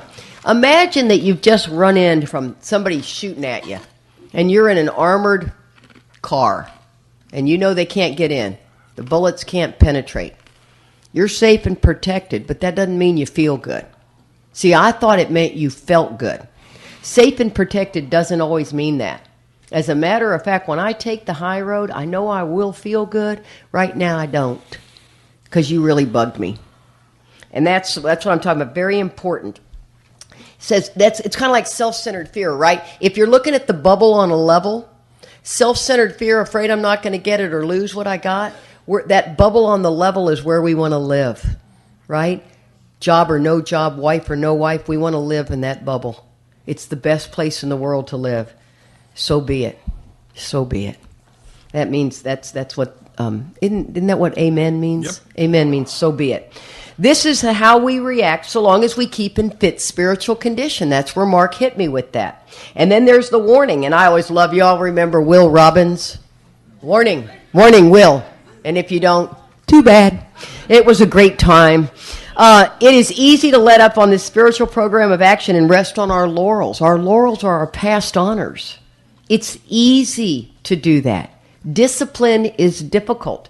We are undisciplined. We ask God to discipline us. Have you ever asked God to discipline you? It's a fair prayer. We are headed for trouble if we do, for alcohol is a subtle foe. The word subtle means crafty. And let me tell you something. The way it shows up, you don't even know you're in untreated alcoholism. If you're not treating it with 10 and 11, you don't even know you're in it. Right? You're going to 5 meetings a week. You're, the GSR. You're active in doing this. You're active in doing this. Drinking, not an option. Right? As if we've lost the power of choice, but we act like it's not an option. Then all of a sudden you step out here and you twist your ankle so bad you rip cartilage. And they go, oh man, this is bad. You're going to have some Vicodin. You're like, I am. Or some Oxycontin. And the next thing you know, you got a couple of pills going in you. You don't know you're in untreated alcoholism. And those pills treat the malady and trigger the allergy. You don't have the power. See, you don't know that. How do you know what you don't know? I mean, it's all we're asking you to do is to consider all these things and then talk to your own self about it, you and your creator and your sponsor. Just talk about it. See, that's what we didn't know. We lose more people on pills. Pills weren't my problem. Whatever. Whatever. Man, just get me out of the way I feel right now. Upside down, inside out, sideways, doesn't matter. Just give me the pills. And before you know it, you'll take the drink eventually. We lose more people on pills. Heck, they give you Vicodin for a goddamn root canal. You don't need it. You go, oh yeah, I do. Oh yeah, I'm not really good with that stuff.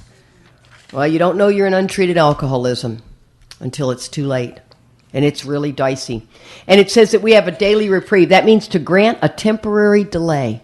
A daily reprieve. Temporary, contingent, which means uninterrupted on the maintenance of our spiritual condition. See, this is spiritual in nature. It's not up here what I think about. It's not being at church. It's not kneeling at the ashram. Don't get me wrong. Those things are nice. They're wonderful along with, but not instead of. If you're not doing 10 and 11, you are blocked, people. I say that first-handed. I know what it was like. And I did. Had Joe not gotten sick, and Charlie, you could probably agree with this. Had Joe not gotten sick, we were doing fine as far as I was concerned. We lived in group therapy. We were constantly in counseling. We'd found Jesus. We'd done all these things. We were raising our children. We were all about marriage. There was no infidelity. There was none of this, none of that. I think had Joe not gotten sick, we would have just never realized we were in untreated alcoholism. It's for if an alcoholic fails to enlarge his spiritual life through work and self-sacrifice, He cannot handle certain trials and low spots. The work is the disciplines of 10 and 11, period. And then helping God's kids, right? And what I didn't realize is those certain trials and low spots, I don't know what your threshold is. I really don't. And we're all seekers. We're all interested. That's why you're still in here. I admire that so much. I mean, you're like, but you're here. You know, and you're just going, okay, I just came back in the room. I think she's talking to us again. But you know what I mean? But you're getting it on the CDs. You know that. And it says, listen to this. Every day is the day when you must carry the vision of God's will into all your activities. Do you? That's a yes or no. Mark used to say that is a yes or no question. Do you? Let me ask you this. Traffic, lines, AA members, ex-husbands, ex-in-laws. Do you carry that in there? It's a fair question. And the answer can be no, and it's okay. We're not judging you. If the answer is no, begin that 24-hour period. Try it for 24 hours. And here's what will happen to you guys that have really under about 12 years sober. Once you start feeling good, you'll quit doing it. You'll play that game for years until it becomes something that is really important to you, right? You'll do it for 3 weeks, and then you'll feel so good you won't do it for 2 weeks. And then you go back down the mudslide. It's just the nature of it. It says if we carefully, now here it says, if we've carefully followed direction, that's on page 29, clear-cut directions are given showing how we recover. We will begin to flow. We have begun to sense the flow of His Spirit into us. To some extent, we've become God conscious. See, it's like I'm saying, guys, you will then have the default setting. I can't even begin to tell you some of the magic that's happened to me with some of y'all. You don't even know it. It's been unbelievable to hear what God has to say, who God's drawing me to. It's unbelievable. It's got to be unblocked. Now, that doesn't mean I skip down the yellow brick road every day. That doesn't mean I don't have troubles. Doesn't mean I wasn't crying yesterday. But I am unblocked as far as hearing God's talking to me. It's the greatest thing in the world. It can go away as quickly as it's there if I quit doing the disciplines. And it says, we have begun to develop this vital sixth sense. That's that still, quiet voice. But we must go farther, and that means more action. And now I'm going to stop, and like I said, we're going to go all the way through. So Charlie's going to talk a little bit about his 10-step stuff, and then I'm going to hit 11. Thanks, Katie.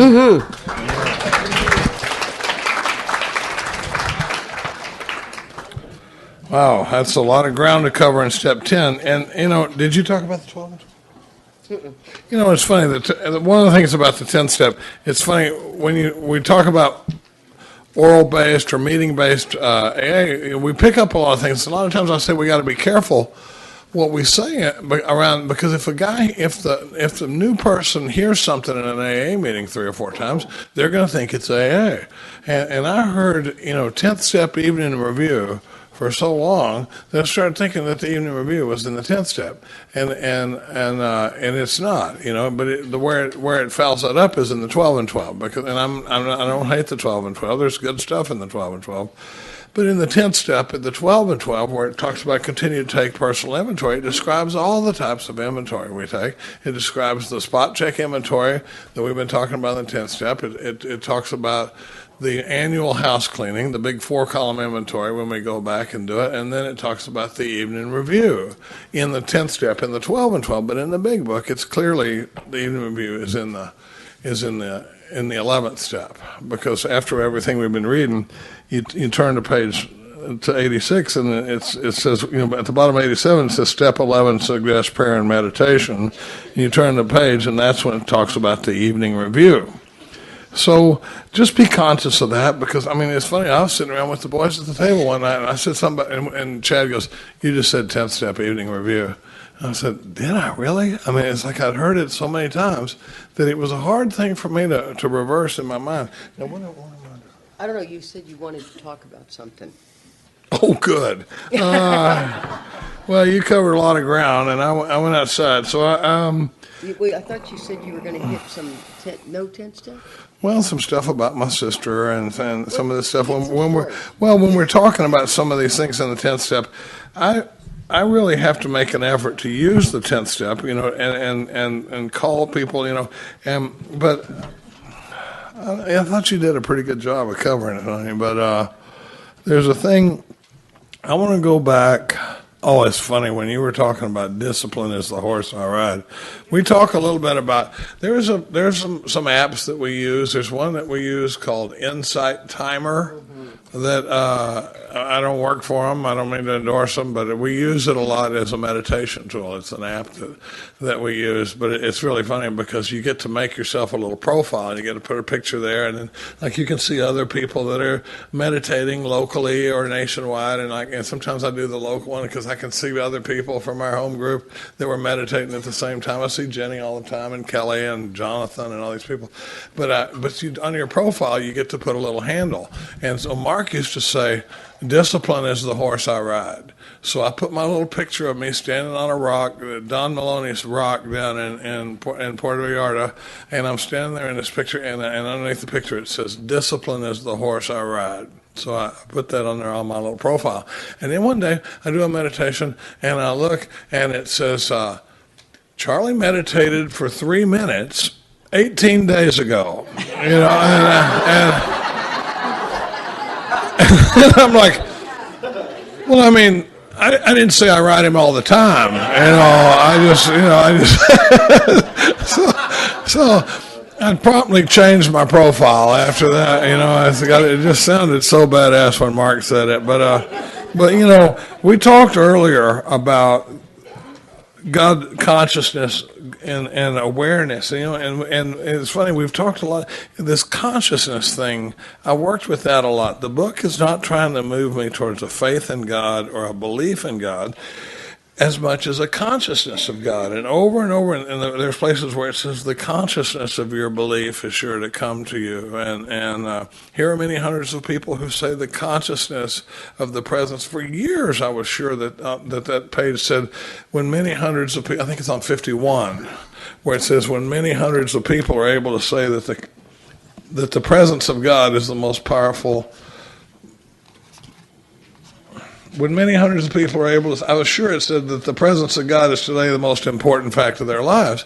And one morning I do the set-aside prayer and I read that, and all of a sudden it says, when many hundreds of people are able to say that the consciousness of the presence of God is the most important fact of their lives today. So it's talking about the consciousness of the presence of God. So and I had a sponsor ask me one time, he goes, what is this God consciousness we're talking about? Well, it's going to require me being in touch with God. And think about when Polly and James and I all went to New Zealand and Australia last year. It was amazing. We got, believe me, not all gigs are like that. A lot of times it's undershirt Iowa and you're going to fly to Seattle and drive 9 hours to get to this place, in a car with 3 dogs and 12 suitcases and all that stuff. But this was an amazing one. And we all were there. But the thing was, we were there so long. Because usually what happens is we come to a weekend like this, we go, Polly and Dave and James are going to be here, and it seems like we're going to get to spend all this time together,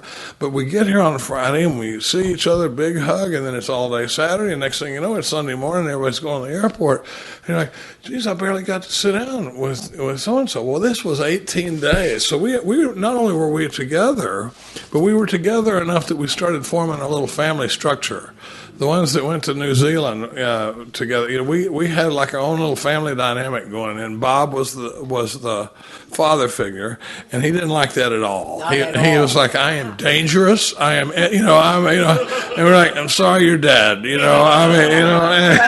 Yeah, we're driving around in this van and everything. But what I was telling my sponsor, I said, the whole time we're over there with Bob, I'm talking to Bob, I'm listening to Bob, I'm hearing about what's going on with Bob. He's telling me about stuff that's going on with his kids. He's talking about, and so the next day when we get home, I'm thinking about Bob. I'm thinking, what is that deal? And so I told him, I said, I had increased Bob consciousness. After the, how when you're with somebody, you want to call them next day, go, hey man, how'd that thing work out with your kids, or how'd that deal go? But then after a period of time, my Bob consciousness starts to drop down. It's the same way with my God consciousness. I've got to stay awake and aware to the presence of this power in my life, or it becomes abstract and theory like that. But when we talk about, oh my God, gosh, I'd like to stand up here and talk about what an amazing spiritual program I have. But I do. I'm connected and I do a lot. But I'm also, the guys that I'm really attracted to in AA, a lot of times are the ones that work a really good program because they have to.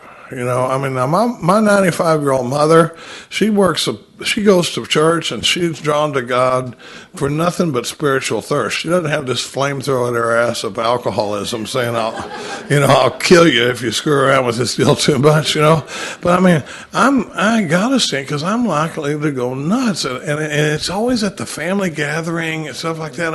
And so this thing, one time we're doing this thing and I want to talk about this for a second, and it's going way back. We're going all the way back to that sick man exercise, but I'm going into this thing with my sister and my family, and I'm trying to get pre-prayed. We do a lot of pre-prayer, where you're going in, and I want to get spiritually prepared for this environment that I'm going into because I've had negative results in the past. And like I said, it's always, the guy with God and the 12 steps in his life that's acting like a maniac. One time I washed my clothes at my mother's house, and I come down, and I'm a big guy. I don't dry my clothes very much, because and my sister has stuck all my clothes in the dryer and baked them, to where, so I pull out my little shirts and they're like this, and at this size, the last thing I need is shrinkage, and I'm just like, and I am throwing a fit. And Katie has to calm me down all the time. I hear him screaming. God, got my little polo shirts out here, And she was just trying to be. And all she did was dry my clothes, but so there's this thing, and it's funny. One time, I come to the table, and I got the boys at the table. Now I've said before one time, I said, Katie, I told somebody, I was talking to Rich, and I said, Katie is the best at hearing inventory of anybody I've ever seen. I've never, and I've been around some heavy hitters, but I said, Katie goes deeper, faster than, and there's something about Katie that makes people go deep. I've never seen anything like it. We travel together a lot, and I watch stuff happen where there are people just open up to her like nothing I've ever seen. We stopped to buy a snow cone in Hawaii, and I turn around, I'm looking at this coconut, and I turn back, and the guy packing the snow cones is crying, and he's talking about his divorce. And I'm like, oh boy, I guess I might as well sit down, and magic stuff happens.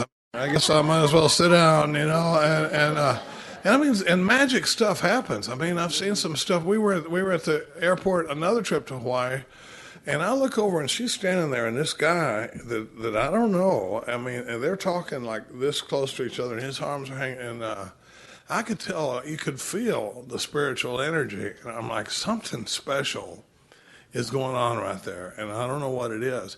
And she said that she was just standing over there by baggage claim, and this guy comes in, and he just walks straight up to her, and he says, my dad just died.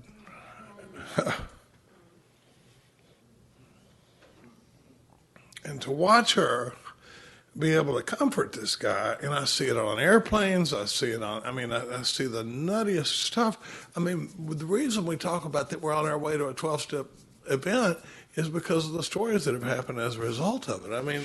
This guy the other day is the first time anybody has ever said, I don't know anybody with alcoholism. It's always, we had one guy that he said, do you have any kids? And he goes, yeah, I have one. He talked about his daughter. When we started talking about alcoholism, it turns out that he had a son in Austin recovery at the treatment center that I was going out to every Monday, but he didn't even acknowledge this kid because he'd been in so much trouble. And when we started talking about alcoholism, turns out he's got a son out there. And it's so funny. I went out there the next Monday, and I put my step one talk together. I am going to change this guy's life. When I put my step one on him, he is going to see the light.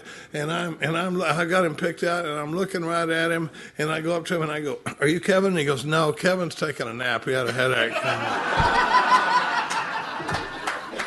I was like, man, I was putting my A stuff on today, but so this thing with my sister, when it says, we ask God to help us show them the same tolerance, compassion. This is in the sick man exercise. And, I was going to say that talking about Katie's the best at hearing, I was talking to Rich about the best at hearing inventory one time. He goes, it's funny you would say that. He said, because there was a time when that statement wouldn't have made any sense to me. When all I'm doing is listening to them read their fourth step, when you say somebody's better at hearing inventory than somebody else, it'd be like saying, Dan is better at listening to a CD than anybody I've ever seen, But I mean, when you start talking about this fact finding, in fact, my sponsees, all of my sponsees have gone to the woodshed with Katie at some point. Rory more than others, but I mean, and there's, Rick is just Rick's like a baby seal. He just gets around Katie and puts his head out on the table, whop, and I love these guys, but I mean, it's funny, you'll see a new guy come around the table, and next thing you know, they're like, he's like, hey, let's go out by the pool and have a little conversation, and then you see all the other guys going, oh boy, because, Chad said, boy, when you do inventory with Katie, she just digs and digs and digs, and then you go, oh, thanks, Katie, that was really good. She goes, oh no, we're still digging, and I think it's a real talent, but because one time what happened was I said, okay, boys, here's the deal. Here's a piece of inventory I have. I have this resentment, and I shared it at the table with all the guys, and I said, tell me where you go with it. Because Katie talks about how sometimes we go about this deep. And I mean, I don't like it, but I think there's probably some truth in it. And compared to the way her and her girls go on Monday nights, my guys are, well, we just love each other. And but on this day, we sit around and I read this inventory, and I said, okay, now guys, tell me where you'd go with this inventory. If I'm reading this inventory to you, tell me where you go with it. And so, Todd goes, and Chad goes, and Jay goes, and Buster, and all the guys that are there on Thursday nights. And so we do that. Well, then I call Maggie, who Katie was sponsoring at the time, and I read the inventory to Maggie. I'm a big believer in multiple fifth steps. When I do inventory now, I'll generally read it to 3 people.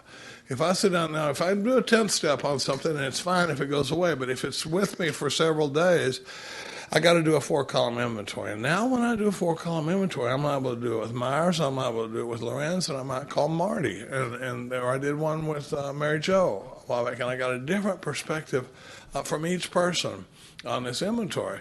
That's the one where Marty went to self-pity. She kept going to self-pity, self-pity, self-pity, self-pity. And so anyway, after that meeting with the guys, the next week I come back, okay boys, here's where Maggie went with it. And I talked about what Maggie said, and the guys just go, dang. That was a little deeper than we went with it, because I'm talking to about this resentment, and it says, we are going into this thing with my sister. It says, we ask God to help us show them the same tolerance, compassion. Now you're going to love this, because we're just flawed individuals, and because she's going really deep. And it says, we ask God to help us show them the same tolerance, compassion, and patience that we would cheerfully grant a new friend. This is on 67. We ask God to help us show them the same tolerance. Well, that was January of 2014 that I did that inventory with Maggie. Show them the same tolerance, pity, and patience that we would cheerfully grant a sick friend. And Maggie says, tell me what that word show means to you. And I said, well, I think it means, I want to be more tolerant and compassionate when I'm around my sister and that thing. She goes, I see that word show as a call to action. It's a demonstration of tolerance, compassion, and patience. And I realized that what I had been doing when I was going into this thing with my family was I was asking God to help me feel tolerant and compassionate and patient. But when we get into the heat of things and you dry my clothes, all of a sudden when I don't feel it anymore, here comes the maniac, And she said, what this is it's a call to action. It's asking you to demonstrate tolerance and compassion, whether you feel it or not. It was a big change for me. And the best thing about it, the whole thing was, and I loved Maggie, but the best thing about it was right about the time we were finishing up, my phone rings and I go, oh, Bob Darrell's giving me a call. She goes, hey, wait a minute. Don't mention that whole thing about show. And I go, why is that? She goes, well, I got it from him. But I got to do the 11 step. That's all we get? Mm-hmm. Okay. And then if you think something, I'll leave you a little time. Okay. I know it. I'm just dancing around up here. I know, he's throwing some balls in the air. It's like, okay, we're going to the 11th step. Katie's awesome with the 11th step. And I got to tell you something. With this last health issue I had, about every 5 years I have something really weird go on. So I don't know what happens. It's some sort of, I can't stay conscious. It's just something. And we're not quite sure what it is. But this last event really got me in the mortality issue. And I never have experienced this before. I have always believed that God told me I was going to die at 93. And I've been real clear that I'm going at 93. It has never, I don't do foolish things with myself. I'm very respectful of my body and blah, blah, blah. But for some reason, I've had mortality issues and I've had considerations of what's the point? Why not? Let's just go. And that's so unlike me. I mean, this is just so not of my nature. I know. I've been anxious. I'm not an anxious person. I cry a lot more. It's just been frustrating. And I got to tell you, God is so wonderful. And like I said, if anything were to happen to me, please have a party. It's been a wonderful experience. You know what I mean? I don't think I'm going anywhere, but I do want you to hear that. And so one of the things I can tell you is I had this incident. I'm not going to tell you who it was, but it was an amazing basketball player, right? NBA, big shot. And I'm at the barbecue place, and this is about a year ago, and I'm having barbecue with Charlie and his sister and his mom, and there you could clearly tell. I mean, this is a 7 foot tall, very attractive black man. Now, I'm going to guess he plays basketball, and I went over there to him, and I said, "How tall are you?" And we start talking. We have this fun time, blah, blah, blah. And he goes, "You want your picture taken?" And I said, "Oh, I'd love that, and I'm not going to ask him if he plays for the NBA or anything like that." Well, sure enough, I sent the picture. I went across the counter to the guy behind the counter after he left. I said, "Who was that?" And he told me who it was. And I, of course, I don't know basketball that well. I know football well, but not basketball. And he tells me who it is, and I'll Google him, and then I send the picture to the kids, right, to my 2 children. And I said, "Check this out." And they're like, April goes, "Mom, my oldest grandson just did a book report on this guy." And I'm like, "Shut up." And so I said, "Darn it, I wish I'd have known that. I sure would have gotten his autograph." So, I'm a little disappointed that I didn't do that, but that's okay. The next day, I'm going to Atlanta to the most, I would never go speak without Charlie. He and I always travel together. It's just kind of a pack we have. But this was a really unusual thing. It was during the week. Don't ever do that either. And, I'm doing it. So I'm at the airport and, and I'm standing there and I turn and I look up, I go, well. And I mean, he looks down because he's as big as a tree. And he looks down and he goes, like, "Who are you?" And I said, "I'm the girl from the barbecue place. I'm looking a lot cuter in the airport. My hair was pulled back." And he goes, "Whoa, like, you stalking me, right?" Yeah, okay, let's see. And I said, hey, I am not stalking you. I said, I did Google you, and I do know who you are. And I said, so I start telling him about my grandson. And he said, "You know what, I send him a picture, And I go, "I can't believe this." And so he's got the coolest spirit you've ever seen. Good Christian guy, and we're talking pretty quick about spirituality. Now, Charlie's kids, it's going to hell in a handbasket with his kids. We're not doing well with the children. They're doing much better now, but it was not pretty. They're adults, and it's looking scary. So I get on the plane. And he's about 5 rows up, and I just can't even believe it. And so I'm sitting there, and I always talk to God. I'm talking to God all the time. And I said, wow, God, that was really something.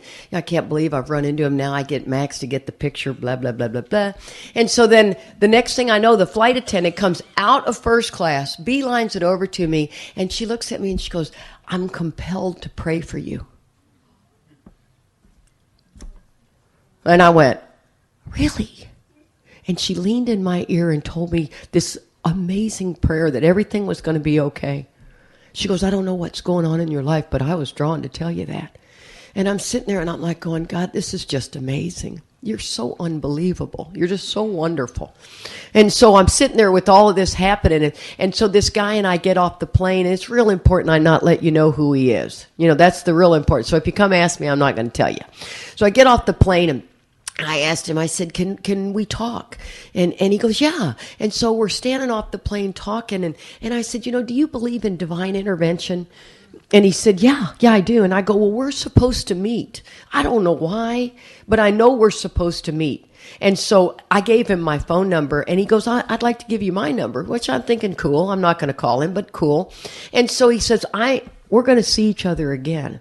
And so we parted ways, and about a year goes by, and all of a sudden I get a call from him. And he says, hey, I'd like to take you and her husband to a basketball game. And I'm like, really? And he said, yeah. And I knew something was going on, but I didn't know what it was. And so we end up meeting him at this basketball game. And the next thing I know, he's telling me some really heavy stuff that's going on in his family. I mean, heavy. Now, this is a 7-foot tall man. Do you have any idea what that's like talking to? I mean, that's a lot of man. And he can't even really sit in a normal chair. You know what I mean? He's got to bend down to go through the machine and all this to go into the football or the basketball game. And Charlie is sitting there, and Charlie's trying to talk to me, and I looked at him, I go, this is getting heavy. And he goes, sorry. And it's like, watch the game. And this guy and I talked head to head 2 hours about some heavy stuff that was going on in his life. And when we finished, we all hugged. It was so awesome. But what happened to me, guys, was I was afraid after this last incident that I'd lost a gift that God gave me, and that gift was that people talk to me. They tell me their deepest secrets, and I love it. It's a wonderful gift that I've always had all my life. This has happened when I was drunk or not. And I thought I'd lost that gift. And so this is, if God were here in skin and bone, this is what he would have said to me. A year ago, Katie, something heavy's going to happen to you in November.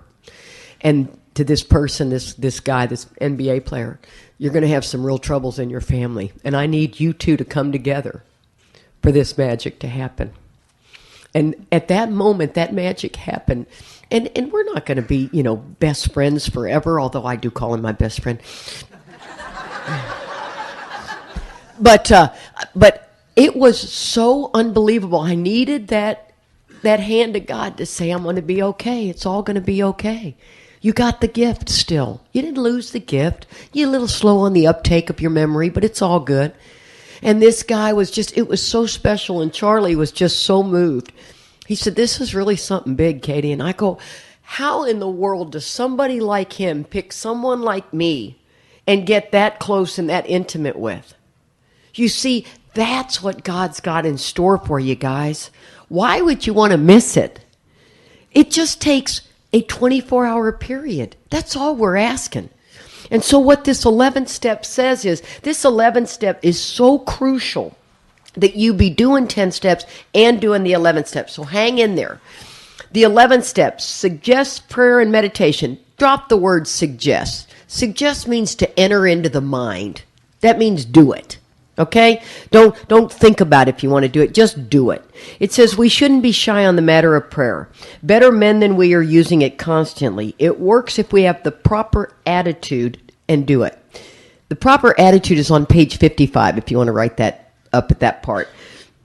Page 55 means we can only clear the ground a bit if our testimony helps sweep away prejudice, those old ideas, enable you to think honestly, and encourage you to search diligently within yourself. This requires courage, guys, to go deep inside yourself. Do it without judgment. Do not judge your thoughts. They are just what they are. You're not a bad person. I don't even want you to judge your bad actions. Consider them, and if you don't like it, ask God to help you with it. Okay? When we retire at night, we constructively review our day. Don't miss this opportunity. If you can't do it at night, do it in the morning. Just do it. I don't care if you do it at noon. Do it. And it says we are to ask ourselves, were we resentful? That's not a yes or no. I like to see, where are we resentful? Where were we selfish, dishonest, or afraid? Do I owe an apology? Now here's the drunk trap. Have we kept something to ourselves which should be discussed with another person at once? See, that's telling you, did you do your 10th step? If the answer is no, then you need to do the 10th step. I don't want your whole evening review. Just what did you leave out that you needed to bring another person in on? Were you kind and loving towards all? I'll give you an exercise. For the rest of the night tonight, make eye contact with everybody that's in your path and say hello. Oh, I'm telling you. You should see me over at Whole Foods. I just love it. Oh, hello, hello, hello, hello. I mean, I just love it. But hello, hello, hello. I like to stop somebody and go, I love that shirt. That is so cute. I mean, people, tell somebody when they're attractive. Now, you boys, I mean, you can't get away with that as easily as we girls can, but we can look at a pretty woman and go, oh my God, that dress is so beautiful on you. I mean, take the time to stop and be kind. Don't just be kind when you have to hold the door open for somebody. Take the time. And it says, what could we have done better? Worth asking yourself. Were we thinking of ourselves most of the time? I like to say, no, that's not the case. Most of the time, I'm actually thinking of others. It's a gift that God will give you. You can't do it on your own. Or were we thinking what we could do for others? Were we packing the stream of life? Now, here's the warning. But we must be careful not to drift into worry, remorse, or morbid reflection. Let me tell you, those are death traps. If you go into any of that, it's all a level of self-pity. You don't get to worry. Worry is not in your toolkit. As a matter of fact, it's a red button. So when you start worrying about your kids or worrying about your money, stop. You're watching for these things. The minute you do it, go to prayer. Trust that prayer is powerful. And don't go to the prayer that is just so benign. God, please remove it. Go to the prayer of conversation. God, I'm really scared now. Please put it in my path today so I can see. Give me the hope. Lay the hope in my path. Next thing you'll know, you'll see a billboard that says hope. You know what I mean? That's how wonderful God is. He bank shots you right and left, you know? And I'll tell you what, the next day after I had that amazing experience with my new best friends, that's the NBA player, the next day I go to the gym, and there's a gym that's a downtown gym. I normally go to the one up north, which is people more my age, but this downtown gym is the goddamn millennials. I'm trying to love you guys. Whoa, I'm having a hard time, but you know what I mean? And so I'm in there, and these guys, no eye contact, ghost you. Nobody's going to say anything. Matter of fact, if you're in their way, it's a... You know, all that nonsense. And I tell Charlie, I go, oh, I'm going to the downtown gym. I just can't stand that place. And he goes, Katie, you are the most positive person I know. Go in there with the right attitude. I was so grateful he said that. And I thought, you know, you're right, I will. So I went in there and I'm making eye contact. I'm saying hi, they're ghosting me. Saying hi, they're ghosting me. I'm not going to let it bother me, right? I run into an old buddy of mine I hadn't seen in like 6 years. Young kid. I used to do a lot of advertising with him. And I walked up to him. I said, hey, how you doing? And he goes, not good. My girlfriend just broke up with me. There we go. There's my gift. Once again, okay, let's go talk about it. You know, I swear I'm like Lucy on Peanuts, you know, psychiatrist 5 cents right here, you know. And so he and I are talking about it, and I'm thinking, oh my gosh, God, now you don't have to keep doing bank shots. It's all good. You know, I'm feeling confident again. I go into the locker room. And when I'm in the locker room, I don't know if you guys work out at the gym a lot, but I've been a gym rat all my life. And it typically there's about 100 lockers, but there's always 4 people at one area of the lockers together. And so I always like to make a joke, and I go, this always happens. And this girl goes, I know, I hate it. And I go, well, I really kind of believe it's the locker fairies just want us to meet. And I said, I'm Katie Parker. And she holds her hand out, and she introduces herself. Next thing we start talking, she's got a life-threatening illness. I know you're going to be shocked she told me, but she did. And she tells me she's got this life-threatening illness. And by the time we're done, I hook her up with 2 of my holistic guys. And she looks at me and she says, now, as if God can't give me enough that I'm going to be okay. She looks me right in the eye and she says, Katie Parker, I won't forget you. And I swear I just walked out and I thought, wow, God, thank you. Thank you, thank you, thank you. I'm okay. I'm okay. You don't have to keep giving me a bang shot here. I get it. On awakening, right? Oh, yeah. Then it says, we don't drift into worry, remorse, or morbid reflection. Don't live there, guys. It's the worst place in the world. Why? For that would diminish my usefulness to others, period. After making our review, we ask God's forgiveness. Why do we have to ask God's forgiveness? I look at my relationship with God as the father and child. I'm very simple-minded. I don't go into heavy stuff. Simple-minded. Father and child. He's crazy about me. If I was teaching my child to walk, I wouldn't put a bunch of chairs and glass in their path. Well, good luck. Hope you don't cut yourself up, right? I'm going to only encourage my children, right? I'm going to be your biggest supporter. That's what God is, my biggest supporter. I ask his forgiveness. You know why? He's already forgiven me. See, if you go to your parents and say, you know what, Mom, I just hadn't been the best kid I could be, and I'm sorry I put you through that. It's okay. It's that kind of forgiveness. That's what we're talking about. We inquire what corrective measures should be taken. I'm telling you guys, when Charlie makes my review, or my children make my review, or anybody makes my review, God is always telling me to love them through this. Stop with whatever. See, if you don't behave the way I want to, I take it personal. That is my self-centeredness. You're just behaving because you're behaving. You got a bad day. I think you should be nice to me, even though your day was bad. See, we filter everything through us. These corrective measures are crucial. Then it says on awakening. Now remember, I put a pad of paper there for my 24 hours. I'm going to write down on my 24 hours what I think of. I got to run by Home Depot. Don't forget to do that. I got to do this. This is my to-do list. And I'm also looking at how much pressure that's going to cost me. You see, if I don't do that, I miss when you're standing in line at Home Depot looking at the paint with me. I miss that I need to look at you and go, how you doing? Just that. People go, well, that's not of my personality. Oh, stop it. Really? You want to shut off that sunlight of the Spirit? You want to miss that gift that God's given you? Stop and be present in the moment. It's incredible, guys. Absolutely incredible. Let us think about our 24 hours ahead. We consider our plans for the day. People say that's the time you're supposed to listen. Whatever. It doesn't say listen. It says to consider my day. Before we begin, we ask God's direction to direct our thinking. See, my thinking. I'm going to be thinking about my day. Especially ask that it be divorced from self-pity, dishonest, and self-seeking.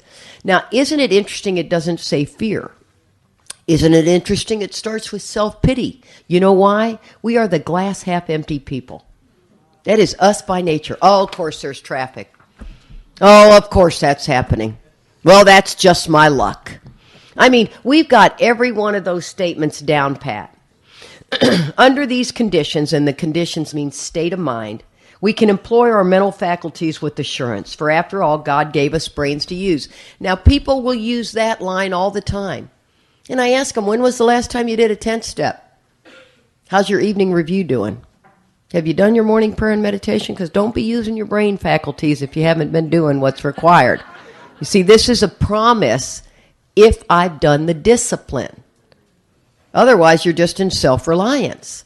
And that's an easy one, because sometimes it works. It says our thought life. Now, Mark made a big deal out of the term thought life. He never considered those two words even together. God consciousness is not my relationship necessarily. It's my awareness. This conscious of God, right? This is not about the deity. It's about my consciousness. Down deep inside every man, woman, and child is the fundamental idea of God. It was the last place we looked, was this sunlight of the Spirit. You can call that whatever you want to call it. But that's what we're trying to get in touch with, but we are always blocked. So that's why you got to do 10 steps, guys. The 10th step, remember, you want to know the difference between relief and freedom. If you call somebody and all of a sudden you got it, you got the freedom, good. But if you called them and you hang up and you still got it, You got to write the inventory. A verbal 10-step is fine as long as you go to freedom. But if you're just at relief, you need to write it out in a 4-column inventory. I can write a piece of inventory in less than 6 minutes. You do it enough, it's just the nature of it. It's just habit. Then it says, so our thought life, Mark said, see, most of us live in thought react. Somebody says something, I got to react. Somebody says, how many times have you just shot something out of your mouth and you thought, oh, wow. And then somebody will say, oh, I paused when agitated. Remember, that is not just pause when agitated. Pause, ask, remind, and say. Pause when agitated or doubtful. I'm more doubtful in life than I am ever agitated. And it says our thought life will be placed on a much higher plane when our thinking is cleared of wrong motives. And once again, be very, very careful that you cannot check your motives a lot. You have to have someone else. You got to tell someone else the situation and then let them hear what your motive is. We think, oh, well, I checked my motives. Well, if they're good, that's what the 3rd step is. Be very careful. Behind a kind motive, I'm in constant collision with somebody or something. This is very dangerous. In thinking about our day, we may face indecision. Here we ask God for inspiration, an intuitive thought or decision, then we relax and take it easy. That's during our prayer and meditation. Okay, so that's real important when you face indecision. Maybe somebody at work you don't like. Maybe something you need to do. I'm always wanting to go see my 6-year-old grandson at school or something like that, but I also want to get to the gym and I want to shoot, and I got all these sponsors to call back. So I always ask God, is today the day I get to see him? You tell me. Because otherwise I'll rush through my day just to see him, and then when I see him, I'm like, come on. Okay, now I'm done. And it's almost like I'm just checking it off my list. The right answer will come if our own house is in order. What used to be a hunch or occasional inspiration gradually becomes a working part of the mind. This is where it's a natural default setting. After you've raised children and you're around any small children, do you sense what they're getting ready to do before they even do it? Oh, yeah. That's why she dropped the puppy. I saw it coming. She dropped the puppy. But that's what I mean. This is the same thing. And it says, being still inexperienced. Remember this. Being still inexperienced and having just made conscious contact with God. You know what that's talking about? Every day. See, if you don't make contact with God every day, you're not connected to the power like you think you are. So being still inexperienced, having just made conscious contact with God, it's not probable that we're going to be inspired at all times. See, people call me and go, Katie, I just don't know what's going on. I just don't feel inspired. We're not going to be inspired at all times. Today is just weathering the storm.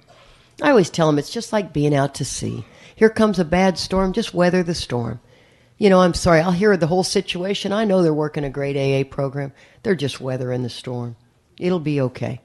Just hang in there, talk to your sponsees, continue with your disciplines, and in a couple of days, let's keep this alive and well. We may pay for this presumption in all sorts of absurd thoughts and actions. Don't you love that one? Oh, yeah, plenty. And then it says we pause when agitated or doubtful as we go throughout the day. Pause when agitated or doubtful. Now, here's the acronym that Charlie likes. It's called PARS. Pause, ask, remind, and say. We constantly remind ourselves we're no longer running the show. Constantly. How about once? Humbly saying to ourselves many times each day. Once again, do you do that? If you don't, that's okay. It's an okay answer. We just got to start doing it. Thy will, not mine, be done. We are then in much less danger of excitement, fear, angry, worry, self-pity, or foolish decisions. Does that sound awesome? But you see what we must do to be there. And it's just for 24 hours. That's it. Don't go to a week. Just today. Just today. I'm not sober just today. I want to be spiritually fit just today. We become much more efficient. We do not tire so easily, for not we're burning up energy foolishly as we did when we were trying to arrange life to suit ourselves. It works. It really does. Remember on page 62, it said it didn't work. We alcoholics are undisciplined, so we let God discipline us in this simple way we've just outlined. Charlie and I are here really talking more to middle management. We're talking to the person who's got 3, 5, 15, 25 years and you're not feeling it. I mean, the new guy, there's lots of hope for you. Don't get me wrong. We're all here for you. But you are the blood of AA. The person with time is the oxygen. If somebody stands on that oxygen tube, we're never going to get blood to the new guy. We've got to keep the middle management from going. I'm telling you, my pride is it acts like it's trying to protect me, but it's trying to kill me. If you're not in the book, please get in the book, and I'll see you on the power lines. I'm done. Thank you. Okay, honey, if you want to say something.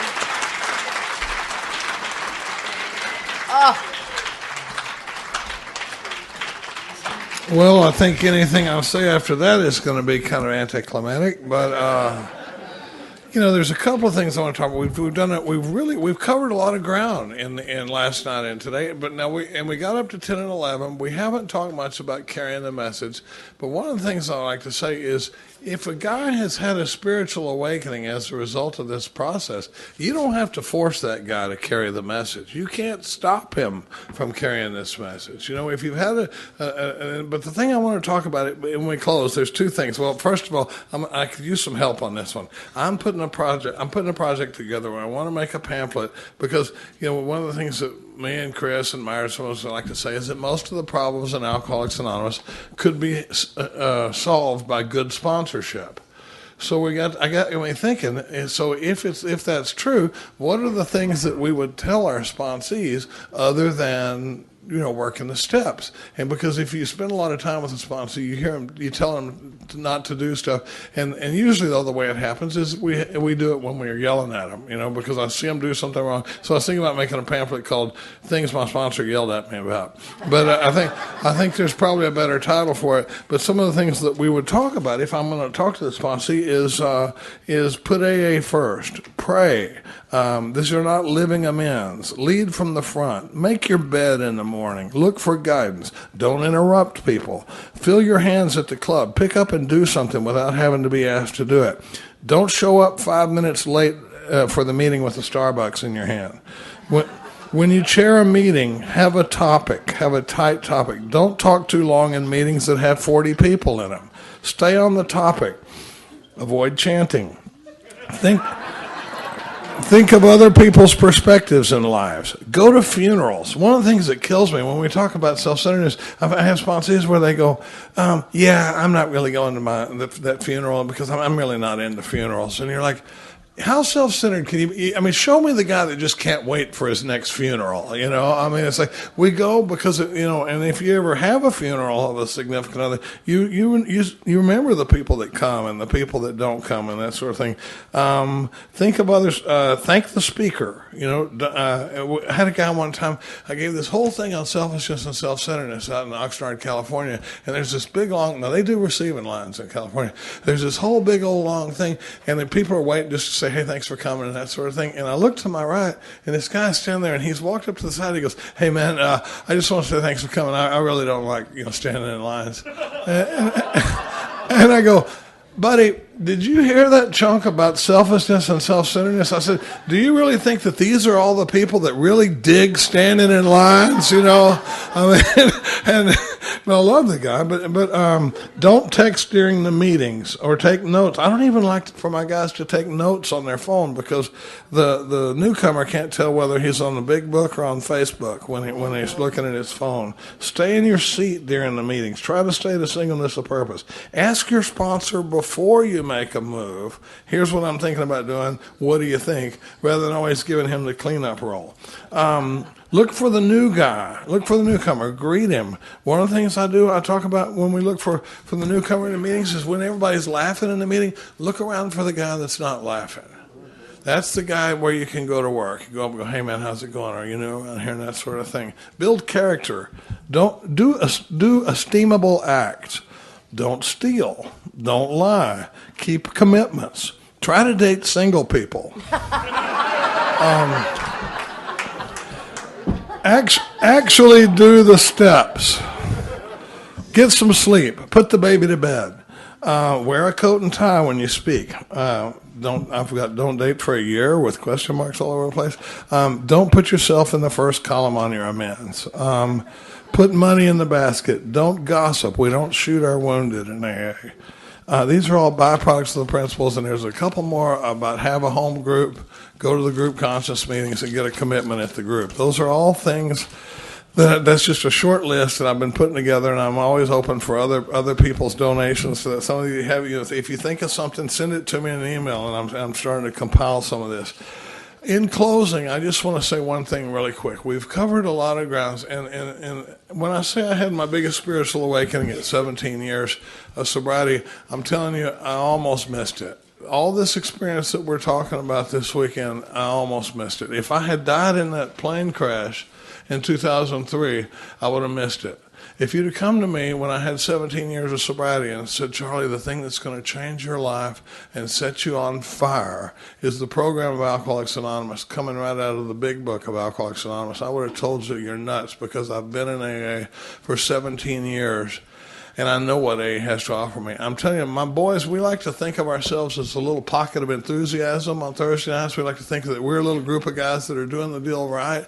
And one time I'm sitting with my boys and I go, I must be the best sponsor there ever was. And they're like, uh-oh.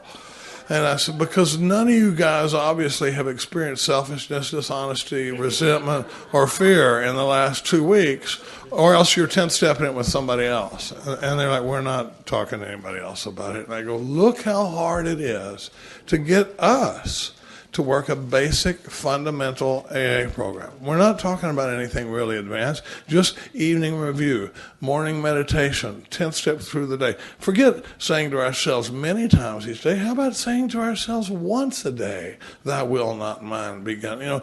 Forget constant thought of others. How about occasional thought of others, and just, it's also available. And it's, so, the thing I want to say is what happens at these workshops is we come in, and maybe we're in trouble. Maybe we know there's a little something missing, and we come in here and we hear solution, and we hear people talking about solution, and we get right up next to the solution. But what happens is I go home after that and I fall back into my life. I fall back into my problems. I fall back into my kids. I fall back into the stuff, and I'm meaning to write that inventory, but I just don't really have time to do it. All I'm saying is, if you're not hearing what you hear people describe in these rooms, get with somebody that's doing this deal. Get with that annoying big book thumper at your meeting, or looking at somebody that looks like they're having a good time sober and they're working a program, and say, would you show me what to do? I don't know what to do. Would you show me? And I'm telling you, you won't believe what will happen to your life. I swear to God, you do not want to miss it.